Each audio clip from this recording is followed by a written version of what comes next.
Israel and America believe Iran is about to retaliate for Israel's bombing of Syria. So, like I told you about, America is trying to make it seem like America and Israel are trying to make it seem like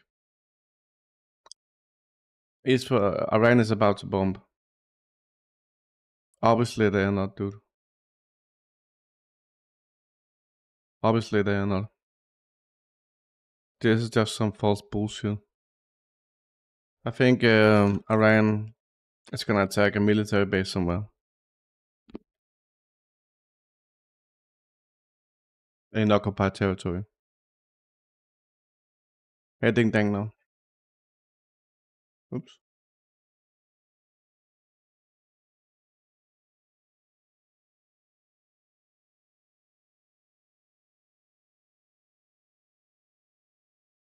Iran are the new terrorists, dude. So we got something here.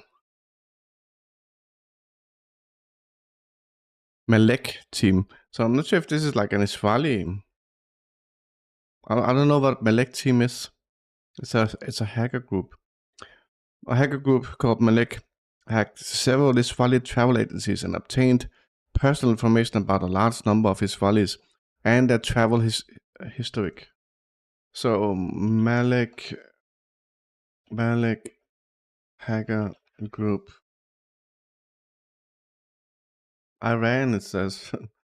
Links to Iran. Multilateral team. Okay. Кто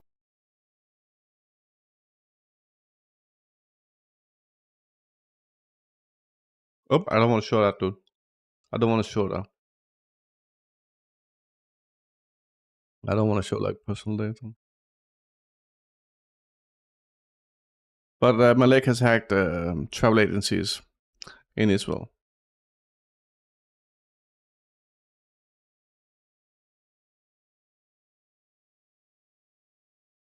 Tao, we can watch it together when I'm done.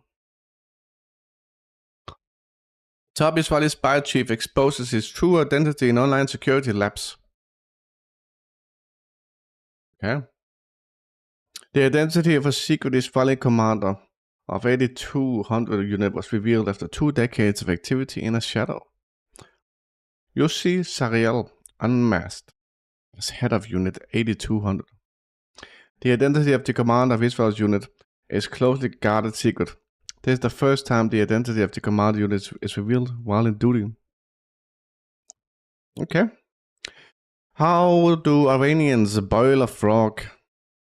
This is in relations to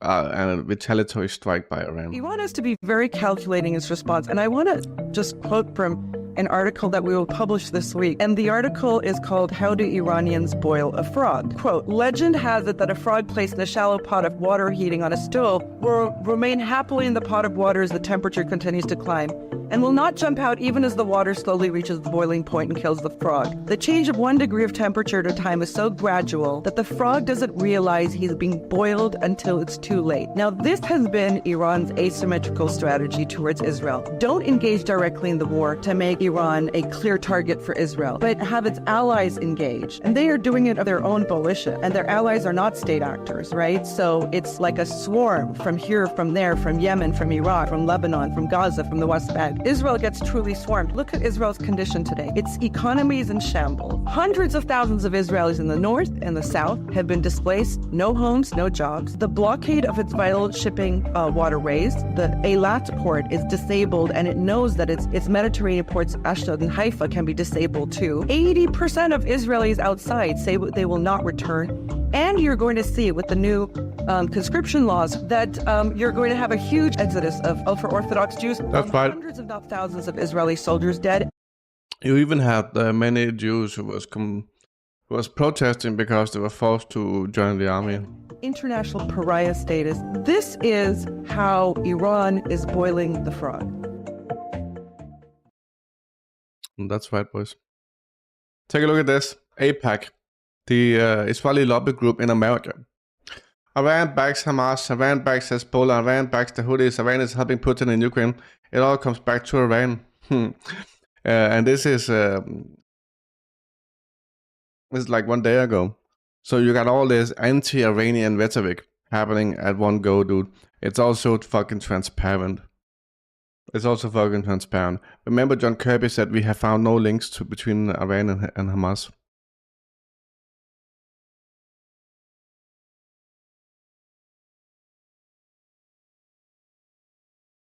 So pathetic. Israel killed JFK. Israel bombed USS Liberty. Israel did 9/11.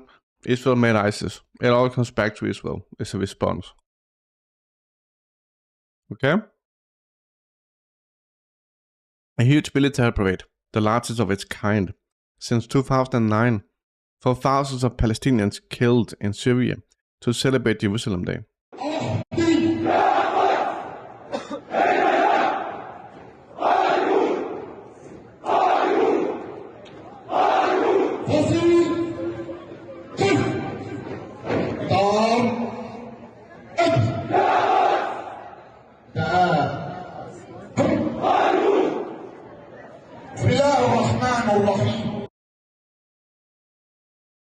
Nice one, Syria.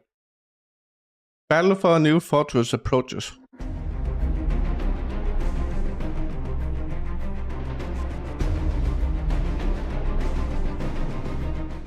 Zelensky met with the commander-in-chief of the armed forces of Ukraine and proudly described the current situation at the front, stating that the Russian advance was stopped in all directions. These claims had nothing to do with reality, but rather were aimed to calm down the population. Amid heavy fighting on the battlefield, Kiev is losing strategically. While the elites are traveling around Europe begging for weapons, the efficiency of Russian precision strikes in Ukrainian rear areas is growing. The Ukrainian military cannot hide either Soviet-made air defense systems or its precious Western systems. The devastating Russian attacks thwarted the operation of the Ukrainian military-industrial complex while its energy grid was almost destroyed.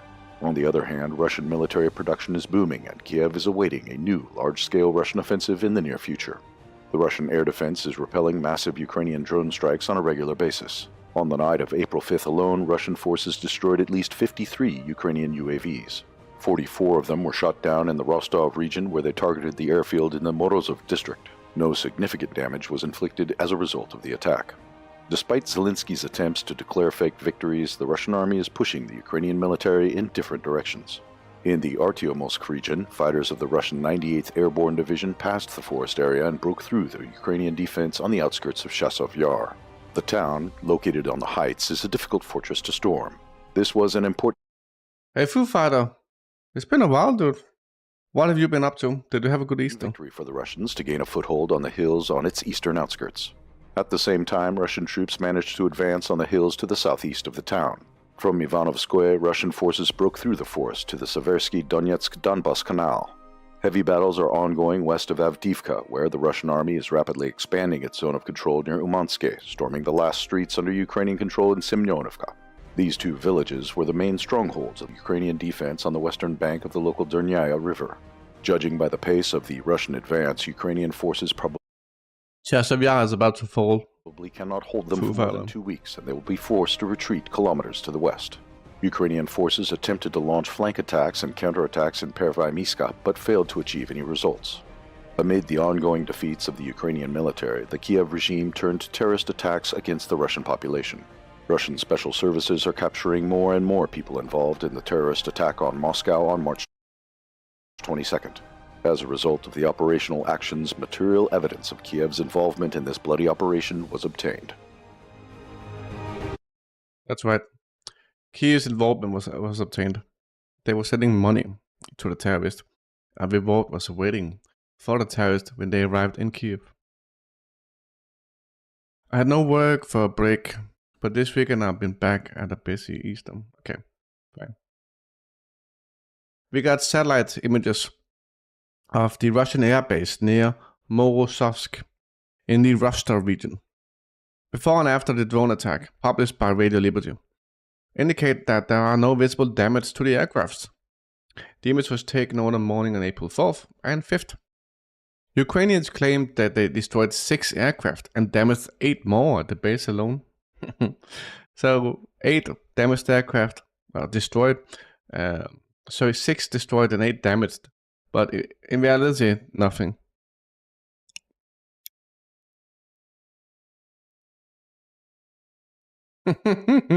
There's nothing, Foo Fighter. Nothing happened, dude.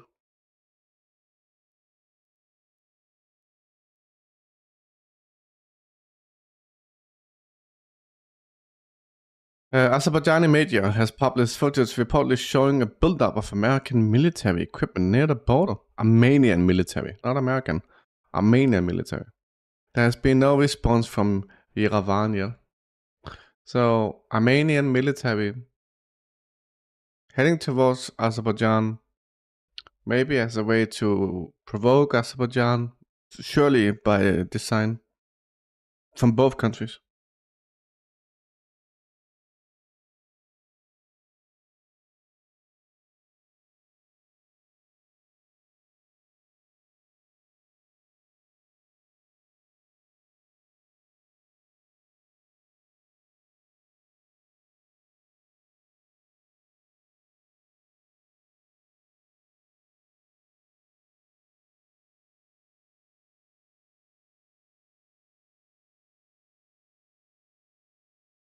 Something is gonna happen in Azerbaijan and Armenia, dude, between them.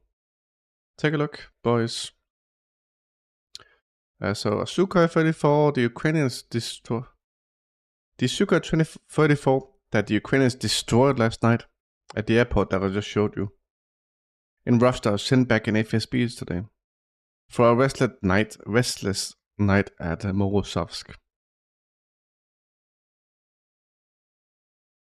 They're laughing because nothing happened, dude. Here's another message. There are plans for 2 to 3 sorties, according to freaking Truksa. Truksa is the biggest Ukrainian shit propaganda channel on Telegram.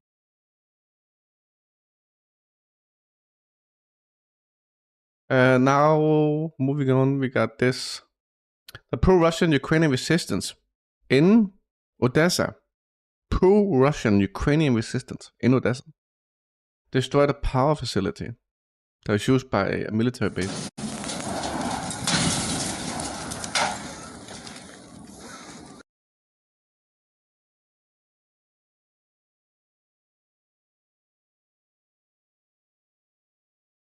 Nice.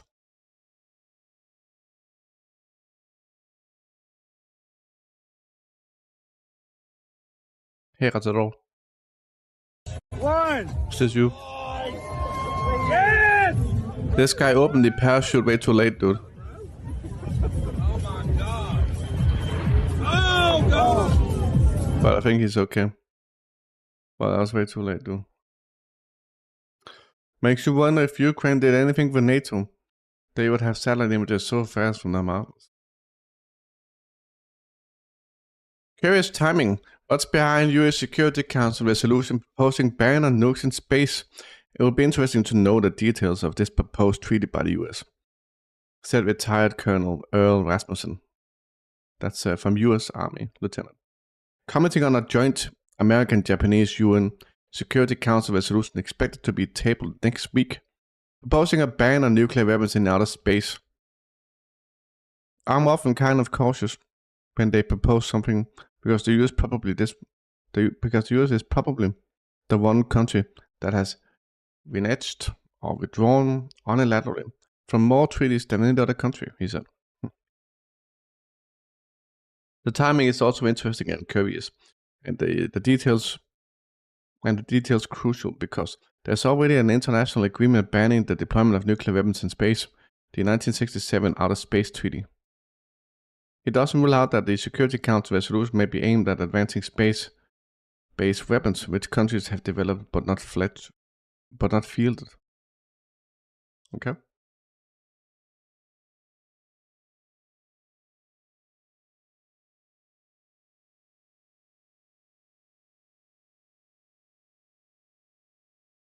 Now take a look. This is about Wagner. Wagner led by Commander Ratibor, returning to the SMO zone in Ukraine. Over 3,000 former fighters of Wagner PMC will join the Akhmat Special Forces. Among them is one of the PMC commanders with the call sign Ratibor, said the head of Chechen, Ramzan Kadyrov. Wagner is returning to Ukraine. Okay?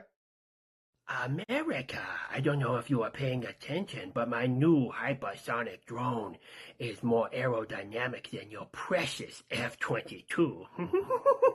China, let me ask you something. What is your fascination with the kid? Like, your benchmark for success in your country is that we beat something that America built in 1997. Congratulations. At that rate, you might actually have a really good carrier in like 30 years. That's good. A worthy opponent finally.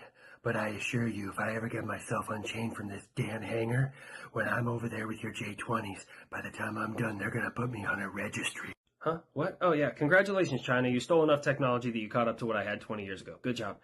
I'm just looking at these receipts. They're stacking up. We have money going everywhere. We've blown through the budget already. We're hemorrhaging all over the place. We have to find a way to cut back. Can we get audited? Do we audit ourselves? Or we could have a train on the moon. Oh, sounds expensive, but also awesome. I'm pretty sure that we can take some money maybe from education. Teachers are okay with buying their own stuff. You always know exactly what we need, Grummy Bear. Well, I for one think it's a great idea and about time. How else are they gonna build a runway up there for me when I get upgraded with warp engines? Cringe, dude. Fucking cringe. This is Kharkov. There was an attack on a mall in Kharkov last night. And I have footage from what was inside that mall. There was rocket launchers inside the mall. Vampire rocket launchers. That was used to shell Belgorod. That was the second detonation.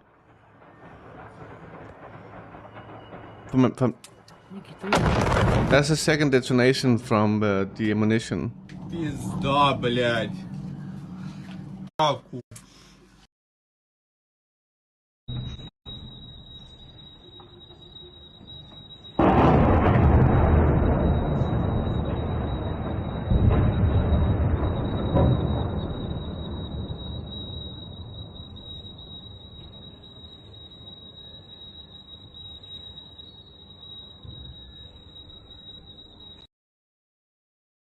I will show you. Oh, here we go. So this is from the mall that was hit, dude.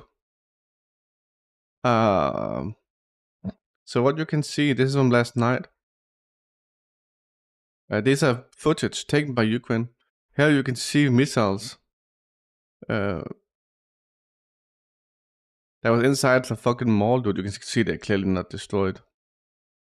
Destroyed shopping center Planeta Mall in Kharkov. It contained missiles for the multi-launch rocket system which were used to fire at Belgorod. After the detonation, scattered rockets were found on the streets. Hey, combat. Will step up attacks within Russia. Definitely, dude. They've already done. There was an attempted attack on Samara, and there was a bomb. And there was also the terrorist attack in Dagestan, and there was the jet that attacked a hostel in Tatarstan. So there's already been multiple attempts, and the FSB has detained a shit ton of people, but they're gonna step it up, definitely.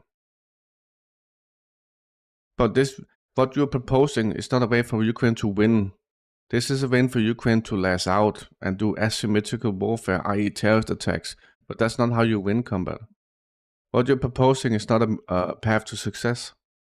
This is what America does when they lose. And they won't succeed doing terrorist attacks inside Russia. So what they could achieve by this is having internal disputes inside Russia between Muslims and the Russians. But the Slavs, that is. But that won't happen, and they won't win anyway. So you're not describing a path to success. You're just describing a reaction. So thank you for being here, Sigurd. Come back later. But you're describing combat is just like, I'm angry and I'm gonna lash out, and you won't win a war in that way. Russia is not destabilized because of these terrorist attacks. In fact, Russia is more united. All weaker forces need and must resort to random attacks. Yeah, but not terrorist attacks. Not terrorist attacks, dude. They could attack, they could do insurgency on military targets. That seems like that could maybe weaken Russia or sabotage the Russian forces, but not terrorist attacks, dude. But it won't win anyway. They won't win anyway. If Ukraine starts attacking like railway stations that are used by military, cargo trains that are used by military cargo, that's just gonna slow it down, but not even by much. So it's still not a path to changing anything. It's still not a path to changing anything, though. It's the same. What is the difference between Russia attack Afghanistan? Russia didn't attack Afghanistan. Russia was invited by the Afghanistan government. America attacked Afghanistan, and the Afghanistan government invited Russia. America attacked Iraq. Russia didn't attack Afghanistan, dude. That's very different. That's very different things. So remember, America also attacked Syria. Russia was invited by Syria. No, that's what. So if you ask the Afghan people, they won't tell you that. But the enemy of Russia will tell you that, but they won't be able to prove it. So that's just propaganda, which makes no sense to combat. Russia didn't kill Afghan people, dude. They killed ISIS and Al Qaeda, and American-funded terrorists in Afghanistan. Yes. So they call them opposition, which is essentially just terrorist groups. But America is saying that Russia killed civilians in Afghanistan makes no sense because obviously you wouldn't be able to trust. So listen, America invaded Afghanistan, right? America invaded Afghanistan, and the Soviet Union was invited by the Afghan government. So if America says, if America says, I was alive. If America says that Russia or Soviet Union is killing Afghan people, obviously you wouldn't believe it, combat, because America invaded. You would need information like that from the Afghan government. You wouldn't be using an American source for information like that. That makes absolutely no sense, right?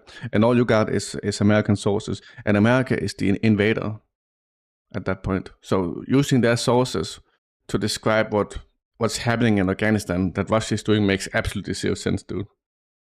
That makes absolutely zero sense, right?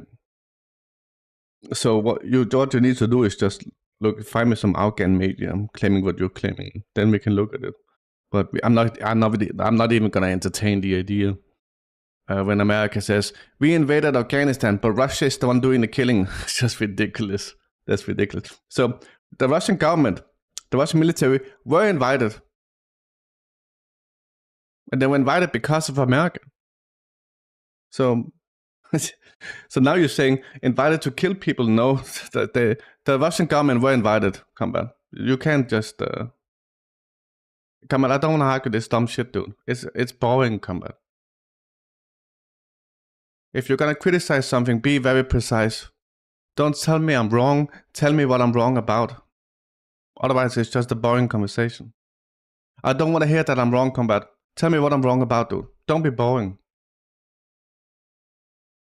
That's not relevant, dude. How are you gonna prove that they weren't killed by America is the invader? Russia was the defender. Why are you gonna attribute the death to Russia? They were literally defending Afghanistan. America invaded. Obviously, they killed people, just like they did in Iraq. Why is that confusing? Why is that confusing, dude? I don't understand how you can get these things so fucking wrong every time, dude.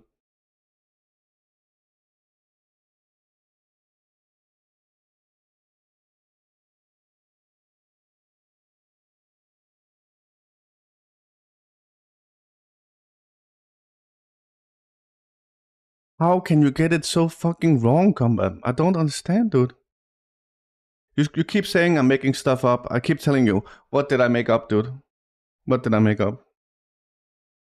Don't tell me I'm wrong. Tell me what I'm wrong about, dude. Otherwise, it's just gonna be a boring conversation. And I don't want that. I don't want to waste my time, combat. Don't waste our time, dude. Just educate yourself instead of just coming in here and says Russia killed people without being able to prove it. It's so fucking lazy at this point. You do realize America is lying. And they do it all the time. This is an example of them lying. And you coming in here and repeating American lies, it's just boring, dude. And if you can't back it up, then don't do it. It's lazy and it's annoying. I don't even know what you do it, because sometimes you admit that America is lying, but then the next day you come in here with an American lie, and it's just like, what's going on with you? You realize America is lying. Why are you using their lies, dude? It's so lazy. It's so fucking lazy. I'm moving on, combat, because you have no criticism. You're just saying I'm making stuff up. There's the data. There's the hard data, dude. Officers of the KGB of Belarus detained an agent of military intelligence of Ukraine. They reported on TV channel Belarus 4. The detainee, Pavel Churkin, admitted that on instruction from the Kiev regime, he filmed the location of Iskander operational tactical complex for transfer to the Ukrainian armed forces. The broadcast also showed a video of Churkin giving volunteer consent to cooperate with the main intelligence directorate of Ukraine, the SBU. Previously, the GRU, I don't fucking remember. Previously, the detainee was convicted of insulting the president of Belarus. Для каких целей вы снимали это? Передачи. Кому передачи? ВСУ. Еще раз не слышу, громче. ВСУ. Чуркин П.Н. гражданин Беларуси, по совместительству агент ГУРМО Украины. Причем он сам об этом говорит.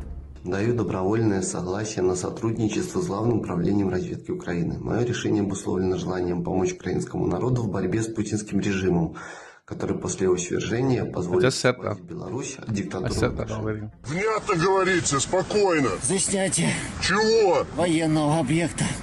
Конкретно чего? Дальнее действие «Искандер». Для перехода на Украину. А там пошел бы служить. Another Ukrainian terrorist attack on Belarus. So, America is preparing for a significant Iran attack on US oil Israeli assets in the region as soon as next week. Another bullshit, false flag preparation, dude. America and Israel is making it seem like Iran is making threats, while they haven't made any threats, dude. They haven't.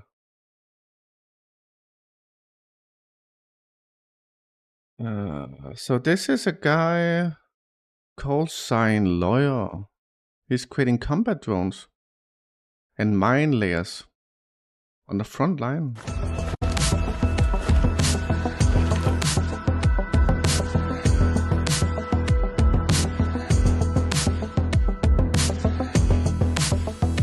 You seem to be duped, combat. You keep repeating headlines from the media, like Russia killing people, civilians in Afghanistan. Drones don't rule the war, dude. They are a supplement to the war combat. Just because you watch drone videos. How many people die from drones, combat? You can combat. It's very easy. Just prove that you're right. What percentage of casualties is done with drones? No. I said artillery rules the war, and I can prove it. 99% of injuries is done by shrapnel from artillery. And a tank is a mobile artillery. There, I am proving what I'm saying. I'm not making baseless lies like you are, combat. What you're saying is a baseless lie, and I proved it. You keep saying stuff that is just like random, dude. Ukraine should do terrorist attack, and then they win. It's just like, how do they win, dude? They should do terrorist attack, and then they have won. It's just like, you're only doing like half of your sentence, dude. You're only doing like half of your sentence. Explain what you mean. You're saying drones rule the war. How? Explain what the fuck you mean. How many casualties die from drones, dude? How many casualties from drones? I mean, it's less than 1%, so they can't be that effective. This is why I think it's so fucking funny with you fucking Westerners. You look at a drone video. Oh, drone is the best thing ever. But then you just ignore the data. I keep telling you, 99% of casualties is done from shrapnel from artillery. So I was right. And by the way, I never said tanks would rule. I said that 99% of casualties was done with shrapnel from artillery. And I said tanks are still relevant. You came in and said tanks are obsolete. Yeah, but why would you need drone then? Because they are against tanks. Tanks are essentially mobile artillery. So obviously they are relevant, dude. You see, explain yourself, combat. Fucking explain yourself, dude. Otherwise it's just boring. И возврат домой. Все, сейчас будет сброс. Передние мины. Мины сброшены. Задача выполнена. A mine laying drone. Very cool.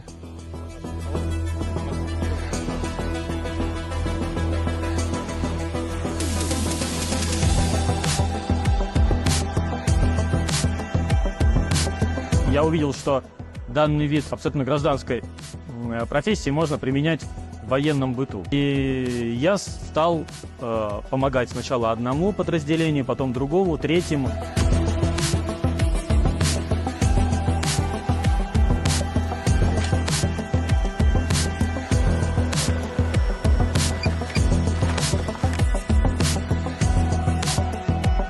I heard about this battalion, dude.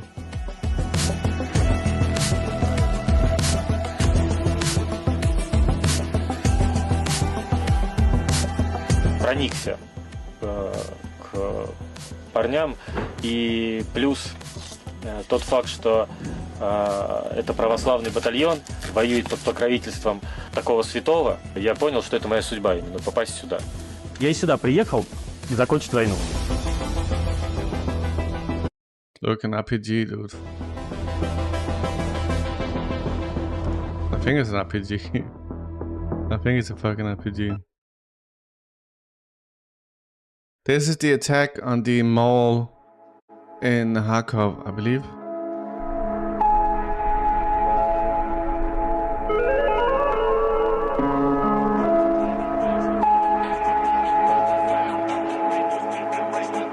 This is done at night, by the way.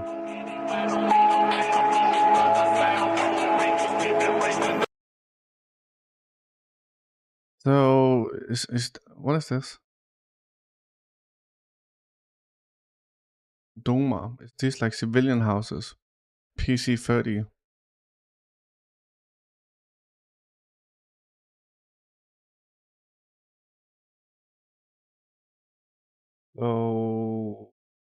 So these are like the multi-launch rocket systems, I suppose. And this is the mall, I think.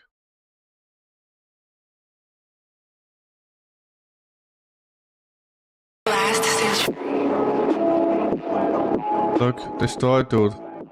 Destroyed.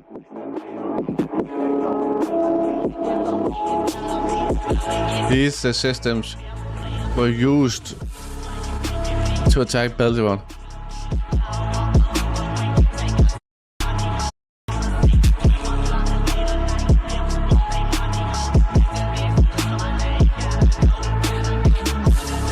There's also second detonations, by the way, as I showed you. I showed you the second detonations. There's the fucking systems, dude. Proof. Fucking proof. I said in the past, drones wars will be normal. Yes. Addition of drones is supplement to the wars. It's gonna be normal. Yes. Definitely. But drones don't rule or like make tanks obsolete. I keep telling you that. Do you think that this is not possible? No, I don't. This is just the evolution of war, yes. And more so, but you're gonna be adding drones. Sure, yes. And then what? I don't get your point, combat. You think that drones is gonna rule the war? Drones will rule the war. It's not happening now. Maybe you can replace some artillery systems with drones. Yes. Yes. Just keep in mind, right now is 99% of injuries, casualties is done by shrapnel. Yes, of course tanks will be effective. Of course. They are gonna make tanks that are also remotely controlled. So you'll have a remotely controlled artillery system. It's not a drone. It's essentially just something that's that's a flying object. But do you think you only will have flying warfare systems? There's gonna be ground-based warfare systems and flying ground. It's gonna be air-based and ground-based. I think like you're in this convention that only anything that can fly is gonna work, which is just weird, dude. What are these? If you don't have anything on the ground, what exactly are these drones gonna attack, dude? What are they gonna attack if you don't have anything? Tanks are gonna be effective, yes. Obviously. Tanks are gonna be there for 2 decades at least. At least, dude. Tanks are effective now. Yeah, tanks will always be effective. That's right. And we can see that in Ukraine right now, that tanks are effective. So, I don't know what you mean, combat. We can agree ever since World War II, whoever owns the air control and wars. Yeah, but the reason why we have the air is because you hit ground targets. You need to understand if you have the air superiority, because you can hit ground targets, that must mean that ground targets are important. If there's no ground targets, air superiority becomes a moot point. I don't see how you can't understand this, dude. Let's suppose there is no artillery, no tanks. What are you gonna use air superiority for, combat? I keep fucking asking you this. You're not answering, dude. You're not fucking answering, dude.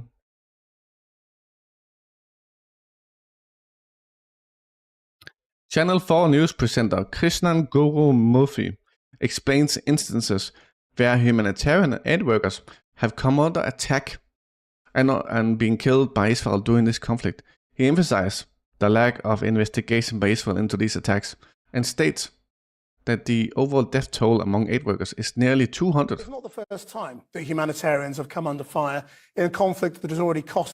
Tanks are always going to be relevant, dude. At least with the current systems we have. This includes drones. The reason why people like drones is because they can take out tanks, which makes tanks relevant. Why? I can't see how this. I can't see how you can miss this, dude. Unchallenged air superiority can be used to parachute troops into the enemy. Yes, but air superiority is a great advantage. There's a difference between having unchallenged air superiority and air superiority. Be right about that. In another 2 years, if Trump doesn't get elected or assassinated, Trump is part of the deep state, dude. Come back.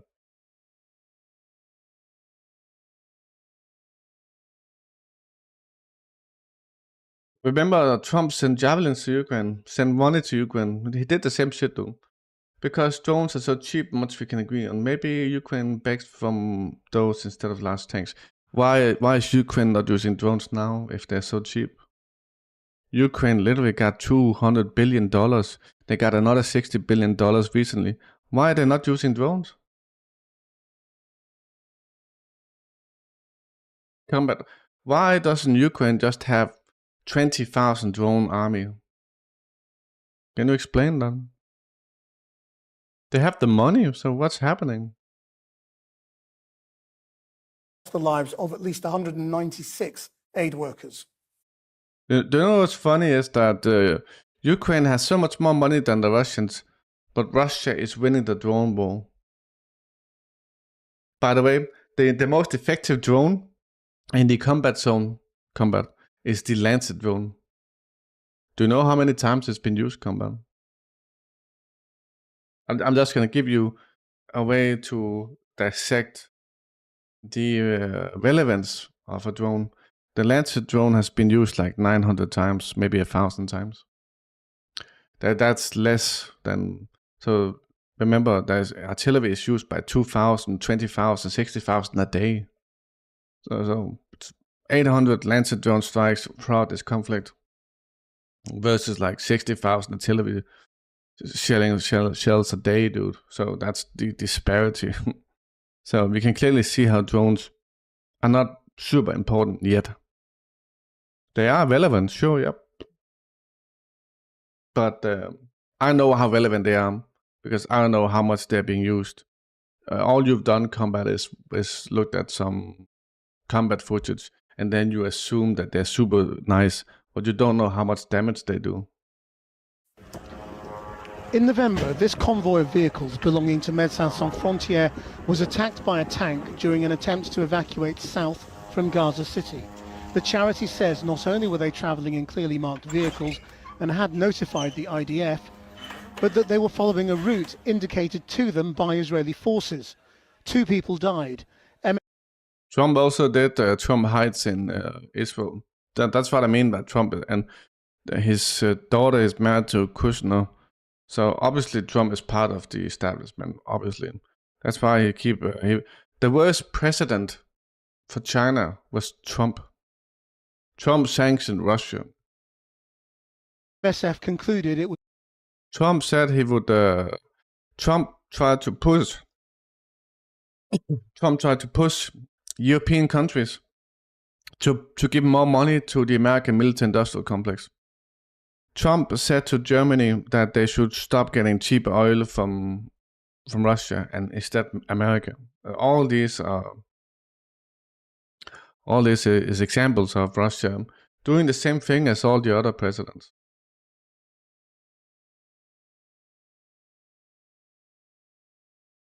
Combat, how effective?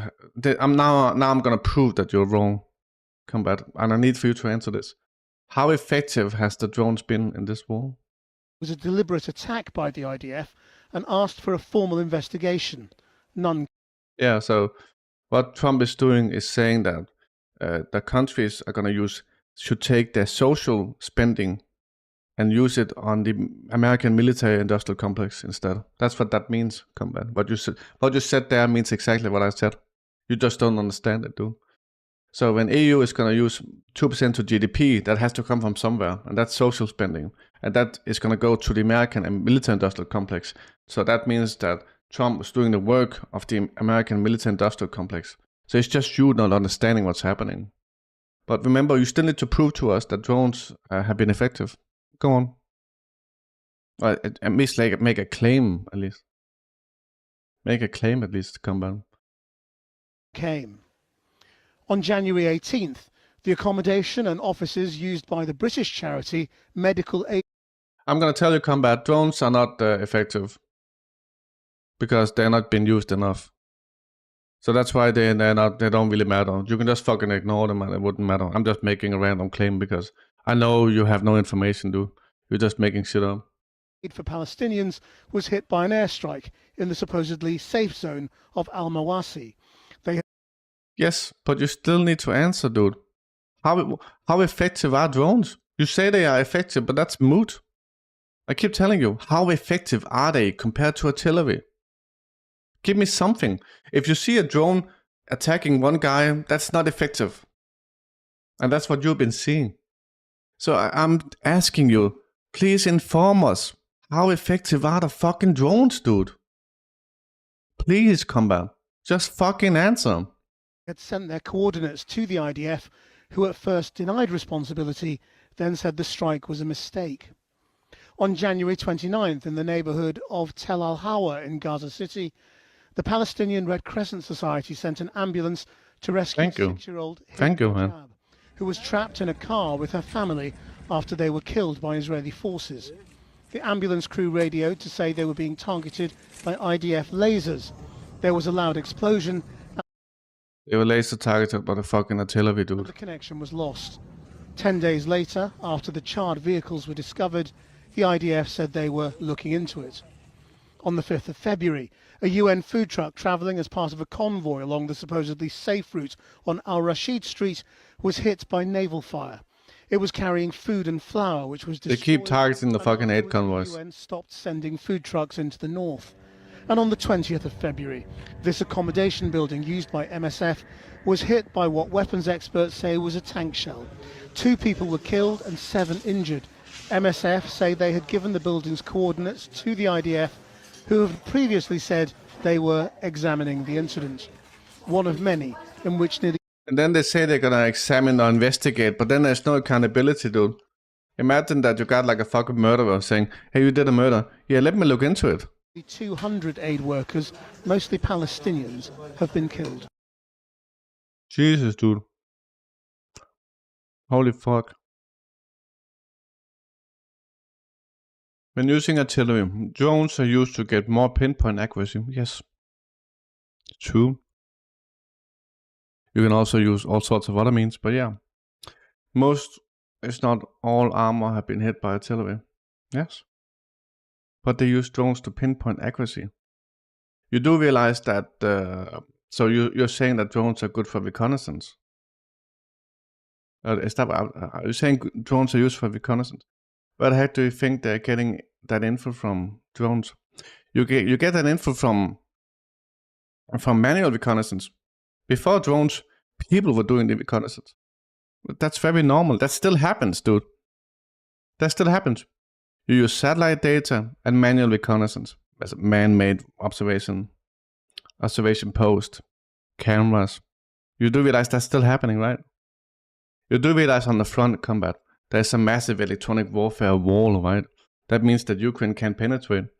And essentially, the Ukrainian drones don't work anymore.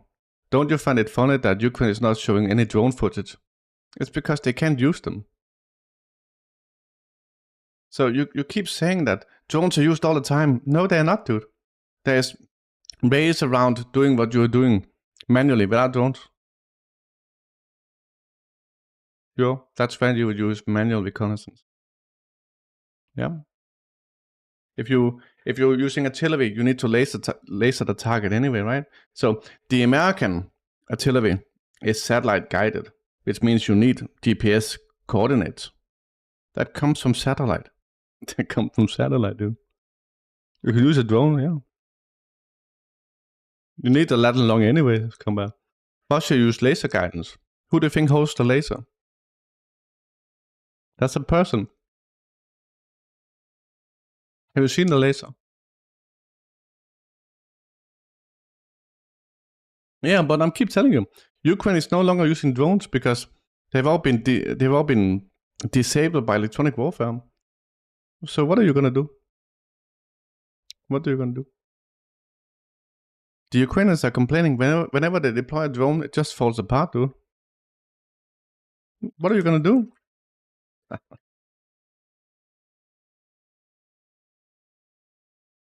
No one in here said drones are bad. No one in here said that. But you're saying that drones will rule the war. I'm saying no, they won't.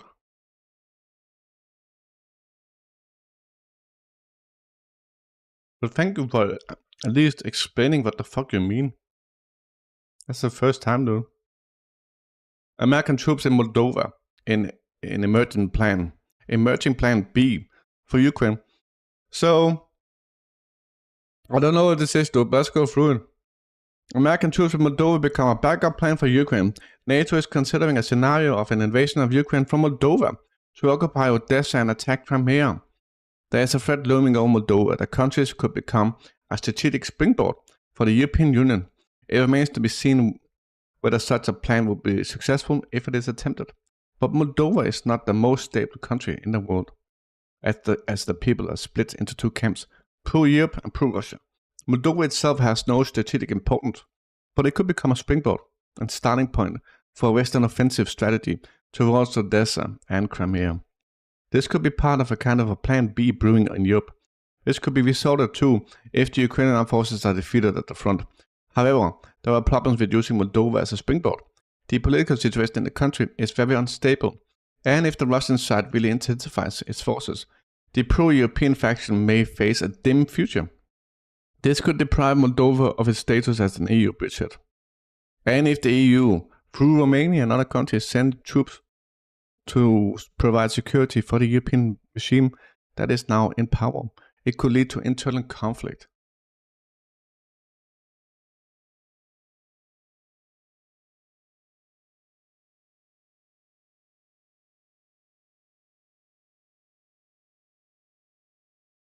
Ja, the Krasnopol is laser guided. What do you mean, combat? America has no shells left. Russia has shells left. What do you mean, dude? Jens Stoltenberg, Biden admits we have no shells. Russia have shells.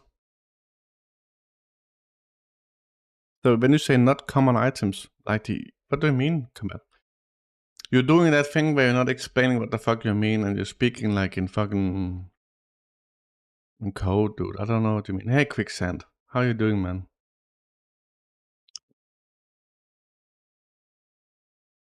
Comment, please be a bit more, have an easy way to talk to. Because it's very hard to know what the fuck you're saying. I have that video queued up, Quicksand. We got American mercenaries in Ukraine. That got fucked, by the way. I'm doing good, Quicksand, thank you. The situation in Kharkov is so bad that people are moving in mass to Dnipro, where it's almost impossible to rent an apartment. Решили мы выехать из Харькова. Сегодня 5 апреля. Приехали в Днепр. Загрузил полностью машину. По поводу тех людей, которые мне будут писать, ну и вали, ты предатель, ты не харьковчанин, короче, я хочу ответить так. У меня в приоритете работа. Для того, чтобы я эффективно работал, мне нужен стабильный интернет и электроэнергия. В этих условиях в Харькове у меня страдает работа, клиенты ждут, я не принимаю заказы, ну короче, не получается нормально работать.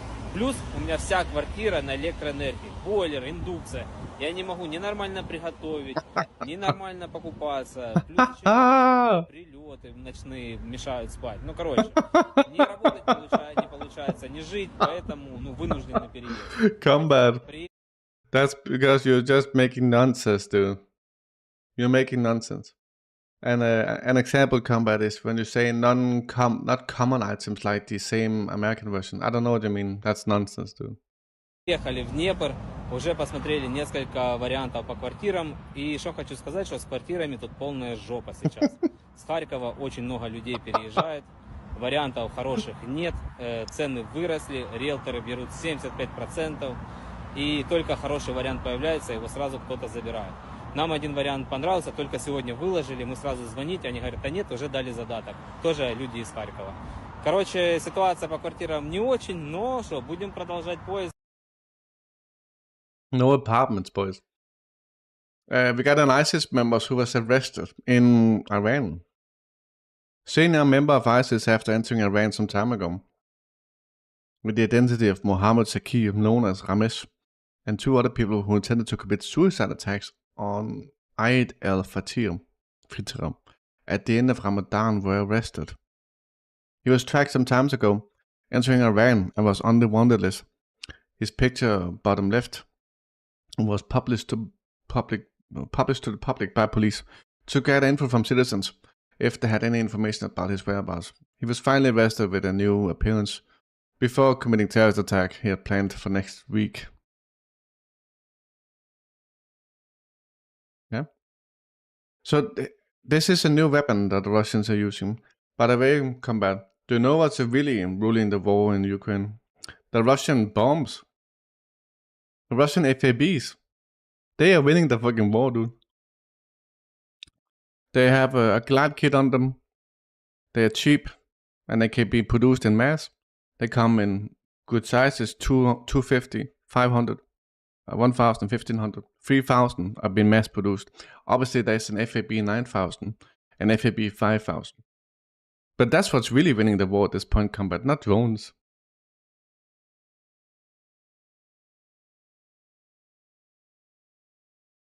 And do you know what's funny, Combat? Even America is admitting this, dude. Don't you find that funny?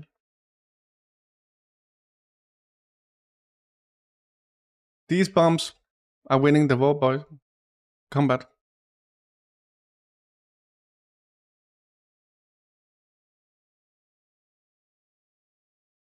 Do you know why? As opposed to drones? So the Russian airspace forces used a volumetric detonating bomb, ODAP 1500, at the AFU position in the area of something. So it's a mine. Okay. They struck a mine.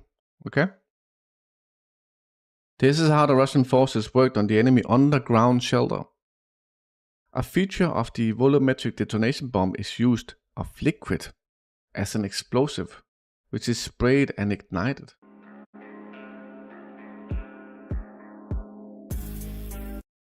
I didn't see that, dude. That it just came from above.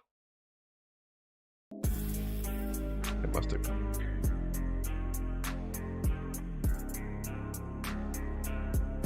Hey Hebe, what's up, dude? How you doing?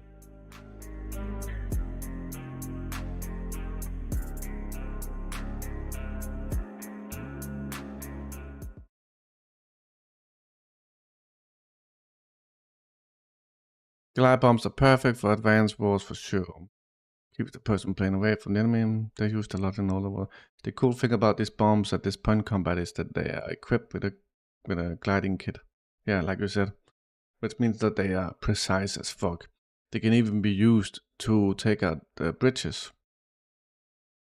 And the reason why they are effective combat is because of how the Russians want.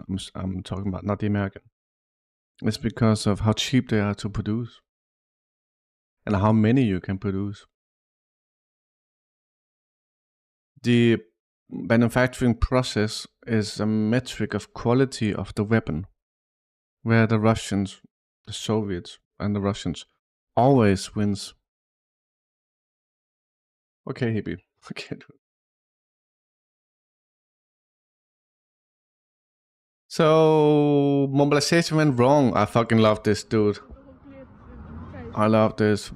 People resisting, dude. People fucking resisting mobilization.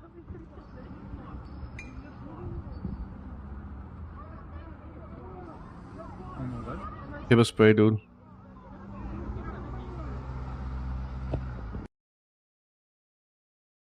Very nice. I'm not sure if you made it. The welfare-addicted West is too decadent to rearm itself, let alone Ukraine. True. Russia is outproducing the entirety of the West.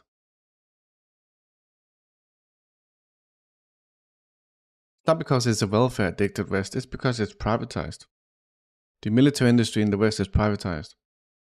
These people, they just want to push removing social spending and instead using it on military spending.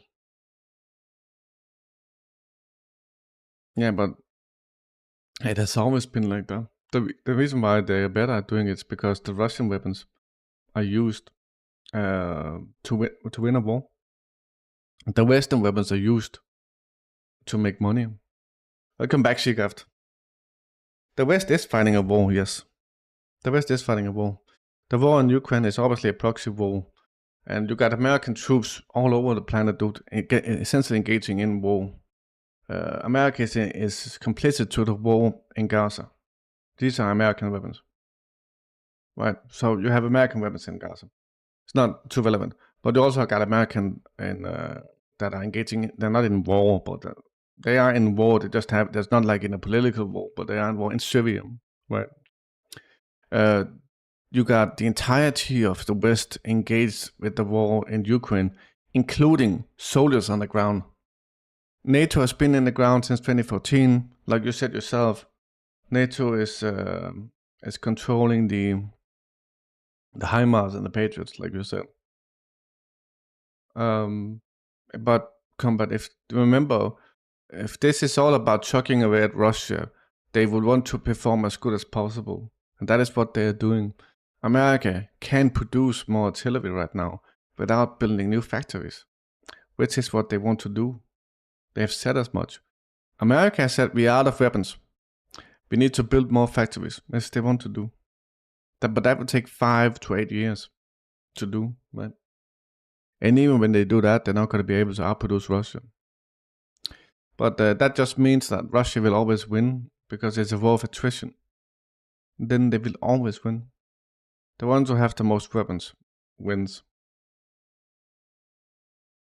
PM on Discord for a more visual explosion of the ODAP 500p volumetric detonation. On Discord.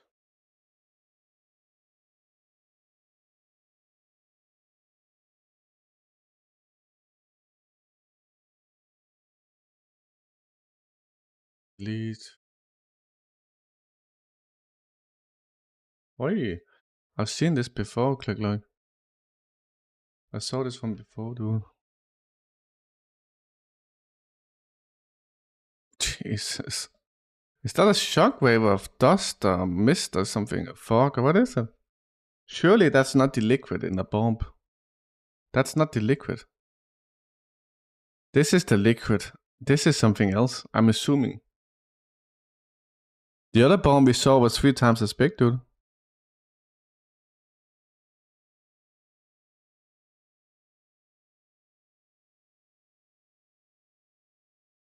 The West has a hard time rearming itself, let alone supplying Ukraine with what it needs. Ukraine's shortage of artillery shells in the news again. A senior Ukrainian officer has pointed out the blunt truth that the imminent arrival of the F-16 fighter jets from the West will now be irrelevant if this nation is overrun because his guns have fallen silent. In the case of shells, the problem isn't money, it's lack of production capacity. Even the mighty America, owner of the largest military-industrial complex in the world, can only produce 25,000 rounds of ammunition per month. That's 10 times less than Russia. That's insane, dude. Less than 10% of what Ukraine needs. And this is with the factories of the 24-hour. So the factories in America are working 24 hours operation. The millions of shells Ukraine has already fired have mostly come from existing stockpiles, not from new production. At some point, however, the cupboards will finally be bare. The head of the RAF has lately said, "We do not want to fight this type of war."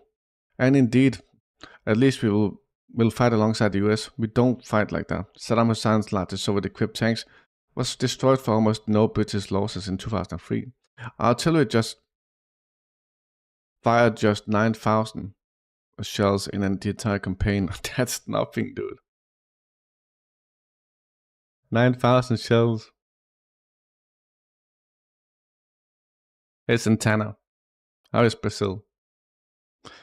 US Army is going to arrive in Argentina soon. Military government and American puppet. The worst is coming to Latam. Also, he invited CIA to take over the country's intel.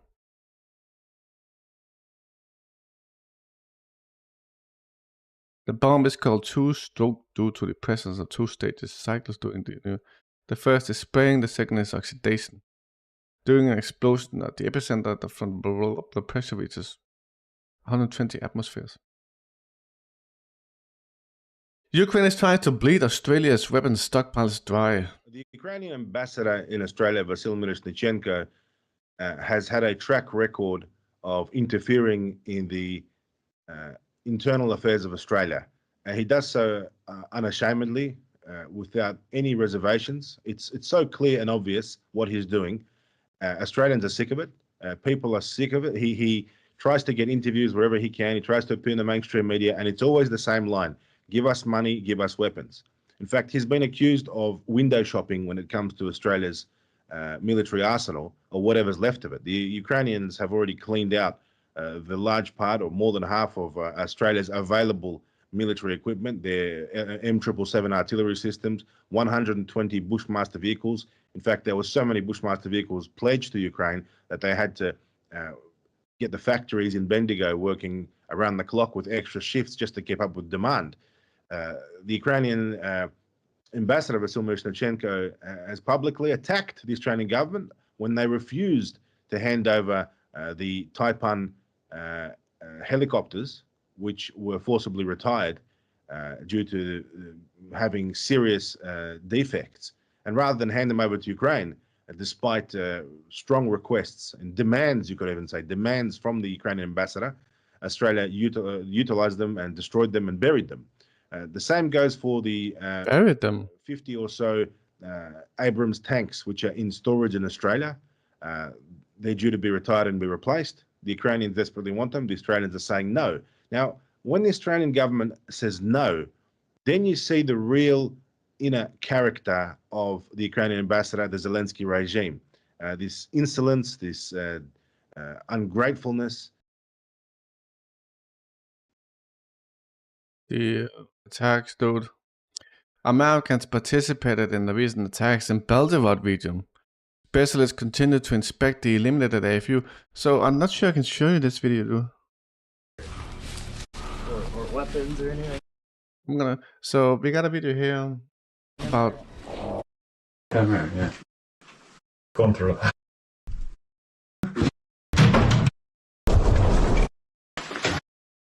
It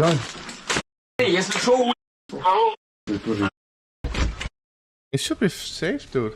Or weapons or anything in there. This is an attack on Belgrade. Yeah, we didn't clear that. No, the major bunker we didn't. American mercenaries.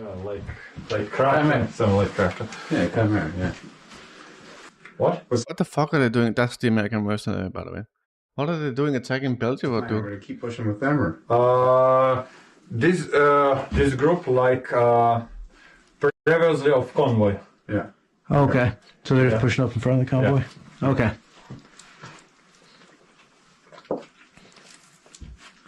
Nice.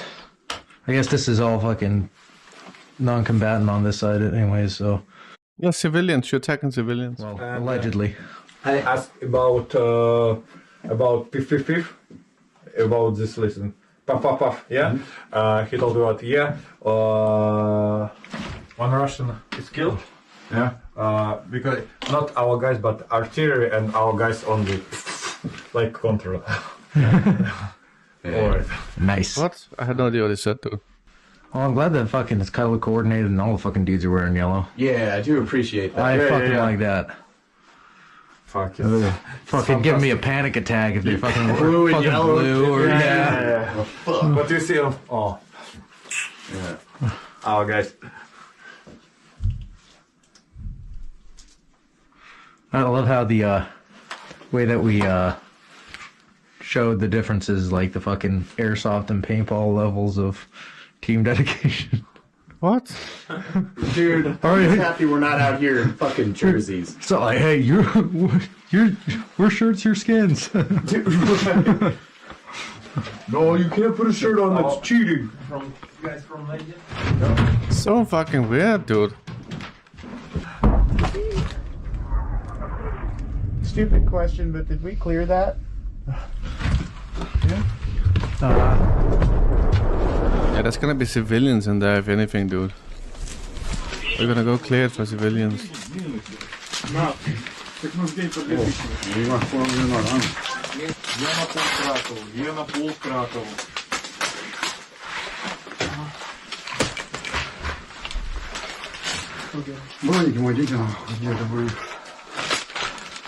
Броник, дай. Shirts and skins is a sport thing. Есть высокий фиг. Что? Улица 12. Не, только не выстрелил. Пацаны, если что, улица 12.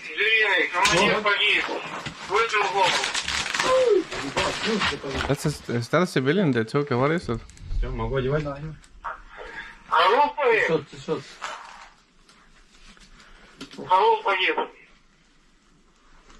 Блять, американец какой-то. Да ладно. Какой? Блять, у нас еще тоже. Значит, есть снайпер. Значит, есть снайпер, пацаны. Снайпер есть. Дуже уважно. Лучше просто тупо з вікон. На вулиці не виходь. Нам передавали ночью, помнишь, Демпер, что Да, снайпер что снайпер работает? есть. Есть снайпер. Его так и не сняли, короче. Something about a sniper.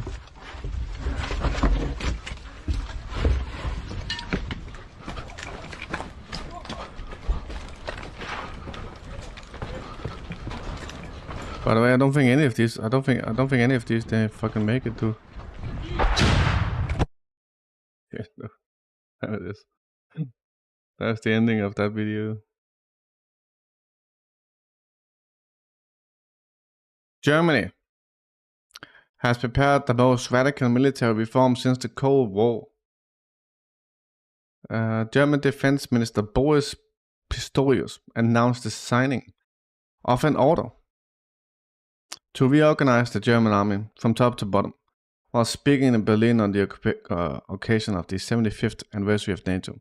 The measures are part of the huge change in German attitude towards the armed forces. What are you gonna change Germany? Another slap. Clown came for Safari. I think they fucking died then. He said the sniper killed the American commander. He said that the sniper killed the American commander. Sniper killed the American commander with a shot in the head. Hey, Tiberius. Hey, Messiah. They said that one of the Americans was killed by a sniper who had been hunting them since the previous night. Is that the same video as the one you sent me? I think it is, dude. Yeah. Yeah, it's the same video. Good. Dwindling ammunition stocks pose grave threat to Ukraine combat. The only Westerners that know how to fight the crowds. What? The New York Times: dwindling ammunition stockpiles pose a threat to Ukraine. The rapidly depleting supply of artillery ammunition has become a symbol of depletion of Ukraine's artillery ammunition reserves. Artillery decides the battle. Combat. Said artillery commander, Captain. The one who has more will win. This is true, by the way. Romania. Oh, this is some bullshit. Romania plans to hold NATO exercises in the Black Sea. Click look. According to the country's Minister of Defense, the Sea Shield 24 alliance exercise will take place in the sea and the Danube Delta. More than 2,000 military personnel will take part of them. In addition, the Romanian sailors, representative of America, France, and a number of European countries will be present. 12 countries in total. What's going to happen if NATO does an exercise at the Black Sea? Click like. We got Biden here. It's okay to... Biden is going to say this is about the bridge that collapsed in Baltimore.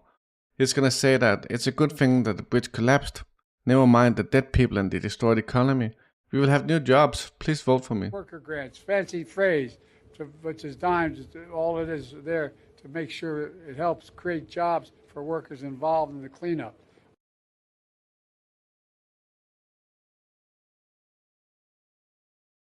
Hey, Palestine.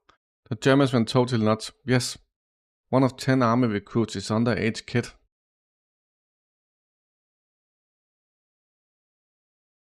Jerusalem. We got a Jew in Jerusalem who shares a date and Ramadan Kareem blessing with Muslims. Cool. Cool, dude. Very cool.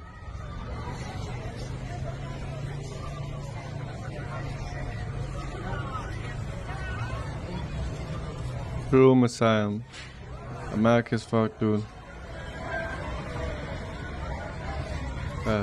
Nice. Very nice. We got UN Chief Antonio Guterres, and it's okay. In its speed, scale, and inhumane ferocity, the war in Gaza is the deadliest of conflicts for civilians, for aid workers, for journalists, for health workers, and for our own colleagues. Some 196 humanitarian aid workers, including more than 175 members of our own UN staff, have been killed. The vast majority were serving UNRWA, the backbone of all relief efforts in Gaza. Others include colleagues from the World Health Organization and the World Food Programme, as well as humanitarians from Doctors Without Borders, the Red Crescent, and just a few days ago, World Central Kitchen.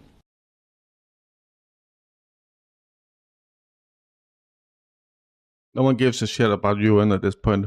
Useless, dude. Fucking useless. A Ukrainian man was very wise to not follow the indication of the Ukrainian recruitment officers. Driving, dude. Keep fucking driving. No, drive.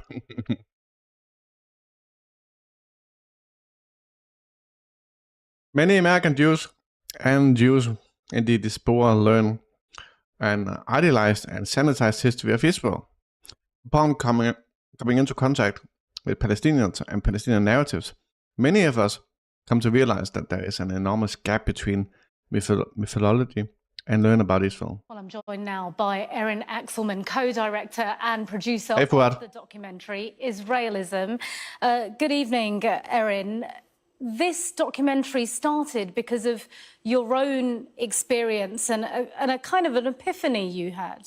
Totally. This film is based off of my story and my story of transformation and the stories of hundreds of thousands of American Jews and Jews across the diaspora who have had similar experiences. Many American Jews and Jews in the diaspora learn an idealized and sanitized history of Israel, a mythology of Israel, very similar to how we learn a mythology about American history.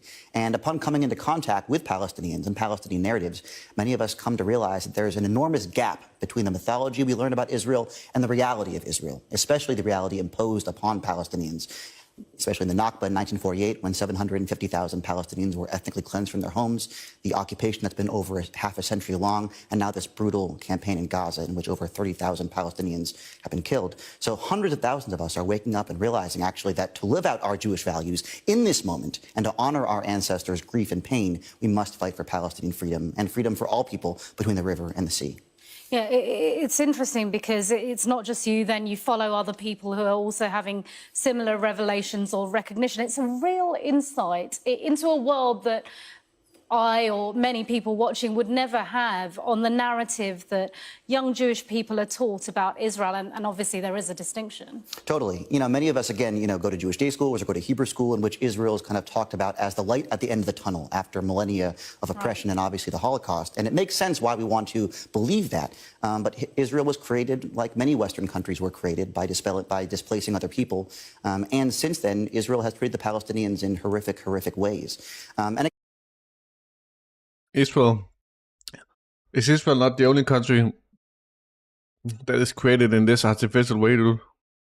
Again, this story of transformation, of coming to terms with the Palestinian narrative and trying to honestly look at Israel's history is actually a very common story. In America, the Jewish... It's common, but aren't you a minority? Do you really represent the Jewish diaspora? It's interesting. Large pro-Israel organizations try to make it seem like American Jews and diaspora Jews are united in their love or unconditional support for Israel, but actually the opposite is true. We are a deeply polarized and divided community. The Jewish Electoral Institute came out with a poll a few years, actually, before October 7th, showing that about 40% of American Jews under 40, about 40% of young Jews think Israel is an apartheid state, is committing the crime of apartheid. And the Institute for Social Policy and Understanding, only a few weeks ago, showed that about 50% of American Jews want a ceasefire right now. Only about 30% of American Jews want the war to continue. So actually, we feel that we are actually, again, showing our community in a very realistic and honest way, and that the pro-Israel organizations are actually the ones who are inaccurately describing the dynamics of our community. This is like you, combat. This is like you, dude. Did you learn from that video, combat? So this is a dad in Gaza. He's crying because he can't get food to the kid, and he can't get milk to the baby. Everything is fucked, dude. أولاد أطفال ولدين ما يسوي له بعد. كنت ماشي بالصدفة لكن قدر الله إني أنا أجي أمر من هان وأشوفه. بدي أوفر واحد زي هذول الله اليوم ماشي له على زيك مش قادر أجيب له مش قادر أجيب له بنات. You did, Fuad.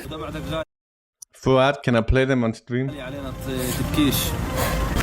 كده أنا هدول جبت لك إياهم تمام. أول حاجة عشان الطفل هذا جبت له حاجات.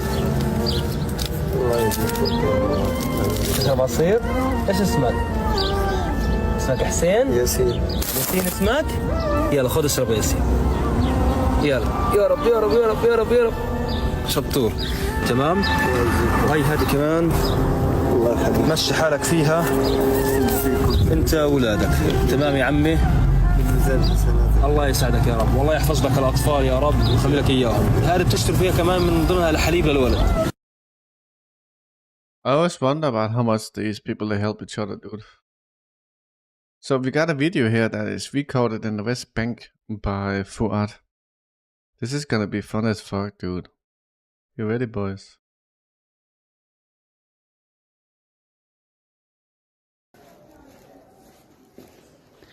Hello, Skade. How's it going, Danish guy? Fuck yes, dude. Oop. Very cool. I don't know why it's interlacing it like this, but very cool.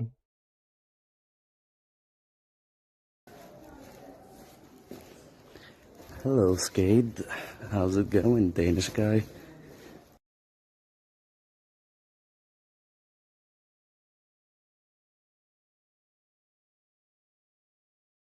No, there's something with the colors, right? Not the colors, but there's some grain. Hello, there's some grain Hello, stuff. Skade. How's it going, Danish guy?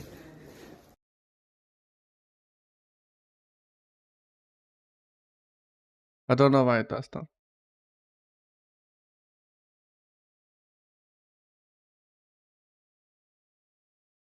I don't know. Very cool though. No one else on Twitch has this, boys. No one else.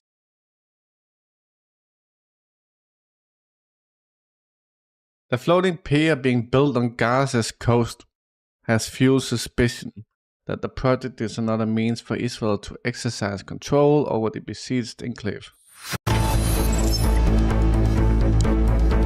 Nice word.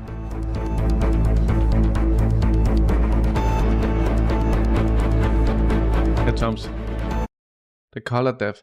There's like some grain over the video, dude. There's some sort of grain.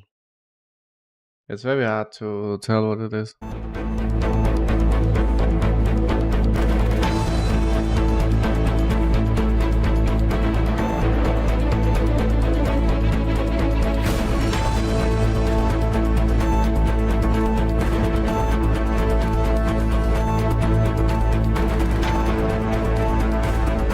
Posted the video in general.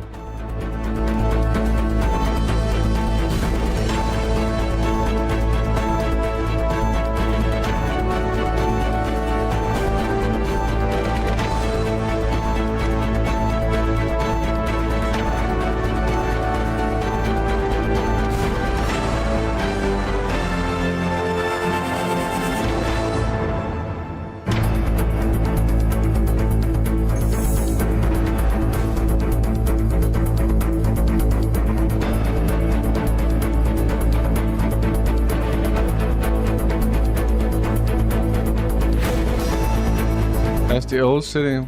Jerusalem. Is that the old city?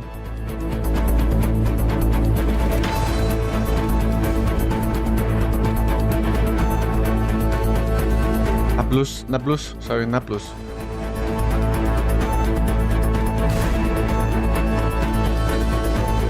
It looked nice on the video.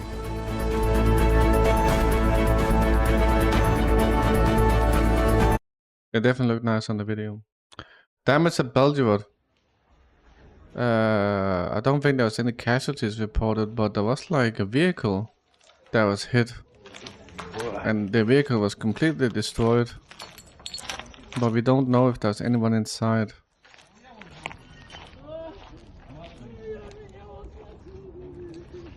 Someone is crying though.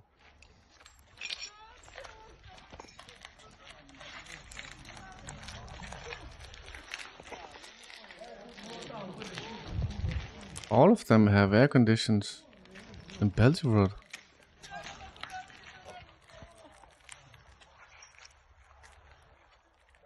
Must be a Soviet thing, dude.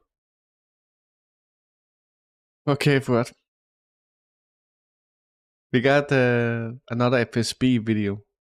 In the Ivanovo region, a resident of Ivanovo was detained by the FSB and taken into custody. He was charged with treason. Employees of the FSB established that he transferred money to a bank account intended for the collection of funds directed by the Ukrainian armed forces. He faces up to 12 to 20 years in prison.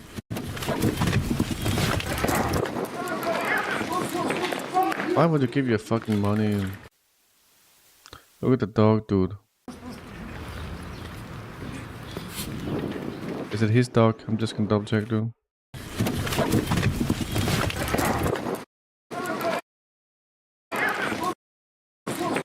That's the dog. The dog is like, should I help or should I try to run away? Like, I'm gonna try both.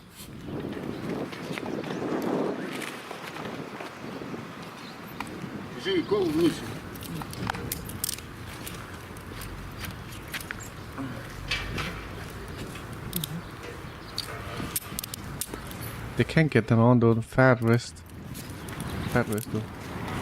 Yeah, I don't know this guy.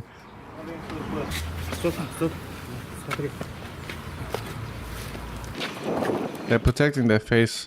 They don't always do this, so I feel like if it's like a high-profile case, they don't protect the face. If it's just like randoms, then they do, which is fine. In the high-profile case, people want like some sort of comfort, and seeing who the perpetrator is gives comfort, I feel like. What does that say, dude? S something. What does this say? Is this part of the unit that was at the Crocus? SOBR?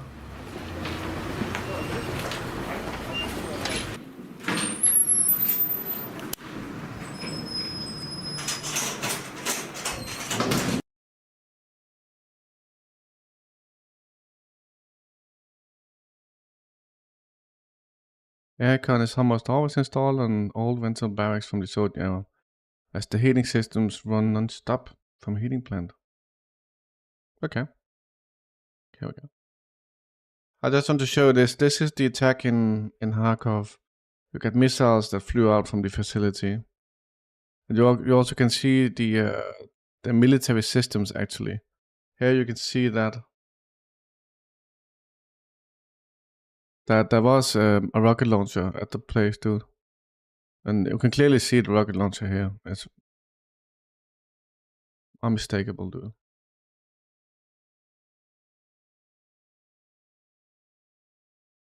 The SOBR is a special operation unit of the Russian National Guard. The Ministry of Interior's OMON and SOBR units were incorporated into the newly created National Guard. Special Rapid Reaction Unit. Okay. Is Zelensky engineering a Maidan 3.0? Мене звуть Богдан Клименко, 1980. Should we check your video first, Fuad? Since you were so quick, dude. I'm gonna check your video first. Download.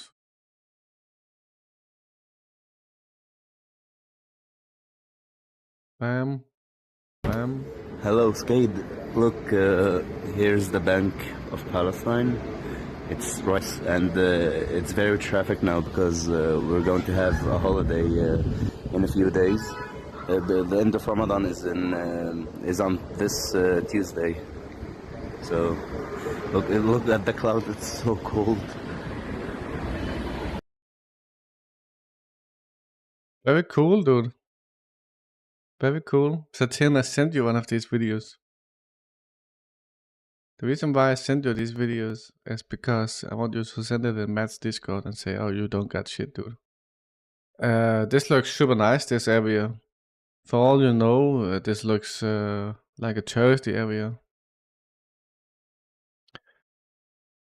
Fuad, I think it's when you're sending the video. I think the quality is lowered. And it's the transcoding of the video that happens when you send the video that's the issue. I'm gonna post this in general again because it's cool, dude.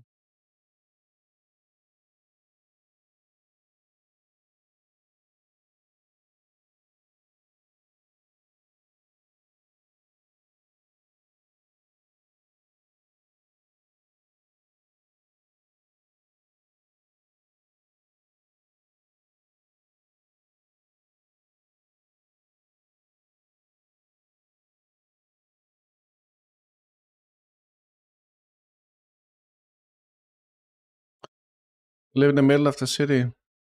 Yeah, I think that's what happens, dude. I don't think the phone is the issue. I think it's when you send it that's the issue. The city looks safe. The place looks safe in these videos. And it looks warm. You said it was cold, I think. Your English is good, by the way. Мене звуть Богдан Клименко, This is about Zelensky clinging to power. 1983 року народження, майор Державного управління розвідки Міністерства оборони України. Те, що я зараз скажу, буде коштувати мені кар'єри, свободи або навіть життя. Але про події, що відбуваються, мовчати неможливо. Я більше 20 років служив своїй країні і робив все, щоб Україна стала незалежною, вільною і демократичною. Те, що ми роками будували, можна розтоптати за лічені дні. Частина уряду України, а саме президент Зеленський, глава I wouldn't consider the West Bank safe at all. I've seen the raids, dude. Офісу президента Єрмак і глава ГУР Буданов затіяли операцію зі збереження влади Зеленського. Як ви знаєте, 31 березня в Україні Kazakhstan is being intercepted or infiltrated by the CIA to be Russophobic. Мали відбуватися вибори нового президента, однак Зеленський їх скасував. Формально його повноваження закінчуються в кінці травня цього року, але він не збирається залишати свій пост. Буде проведена спецоперація «Імітація держперевороту», яка консолідує всі урядові сили навколо Зеленського. Операцію назвали «Майдан-3», ви, можливо, вже про неї чули. Оприлюднення даних про неї теж частина операції. Операція буде проведена у форматі штучно створених антиурядових мітингів і протестів, які потім будуть жорстко придушені проурядовими силами, після чого вся діюча опозиція буде знищена або відправлена до в'язниці. Українців, які не бажають сприйняти диктатуру Зеленського, готують на забій. За задумом Офісу президента, силовий розгін...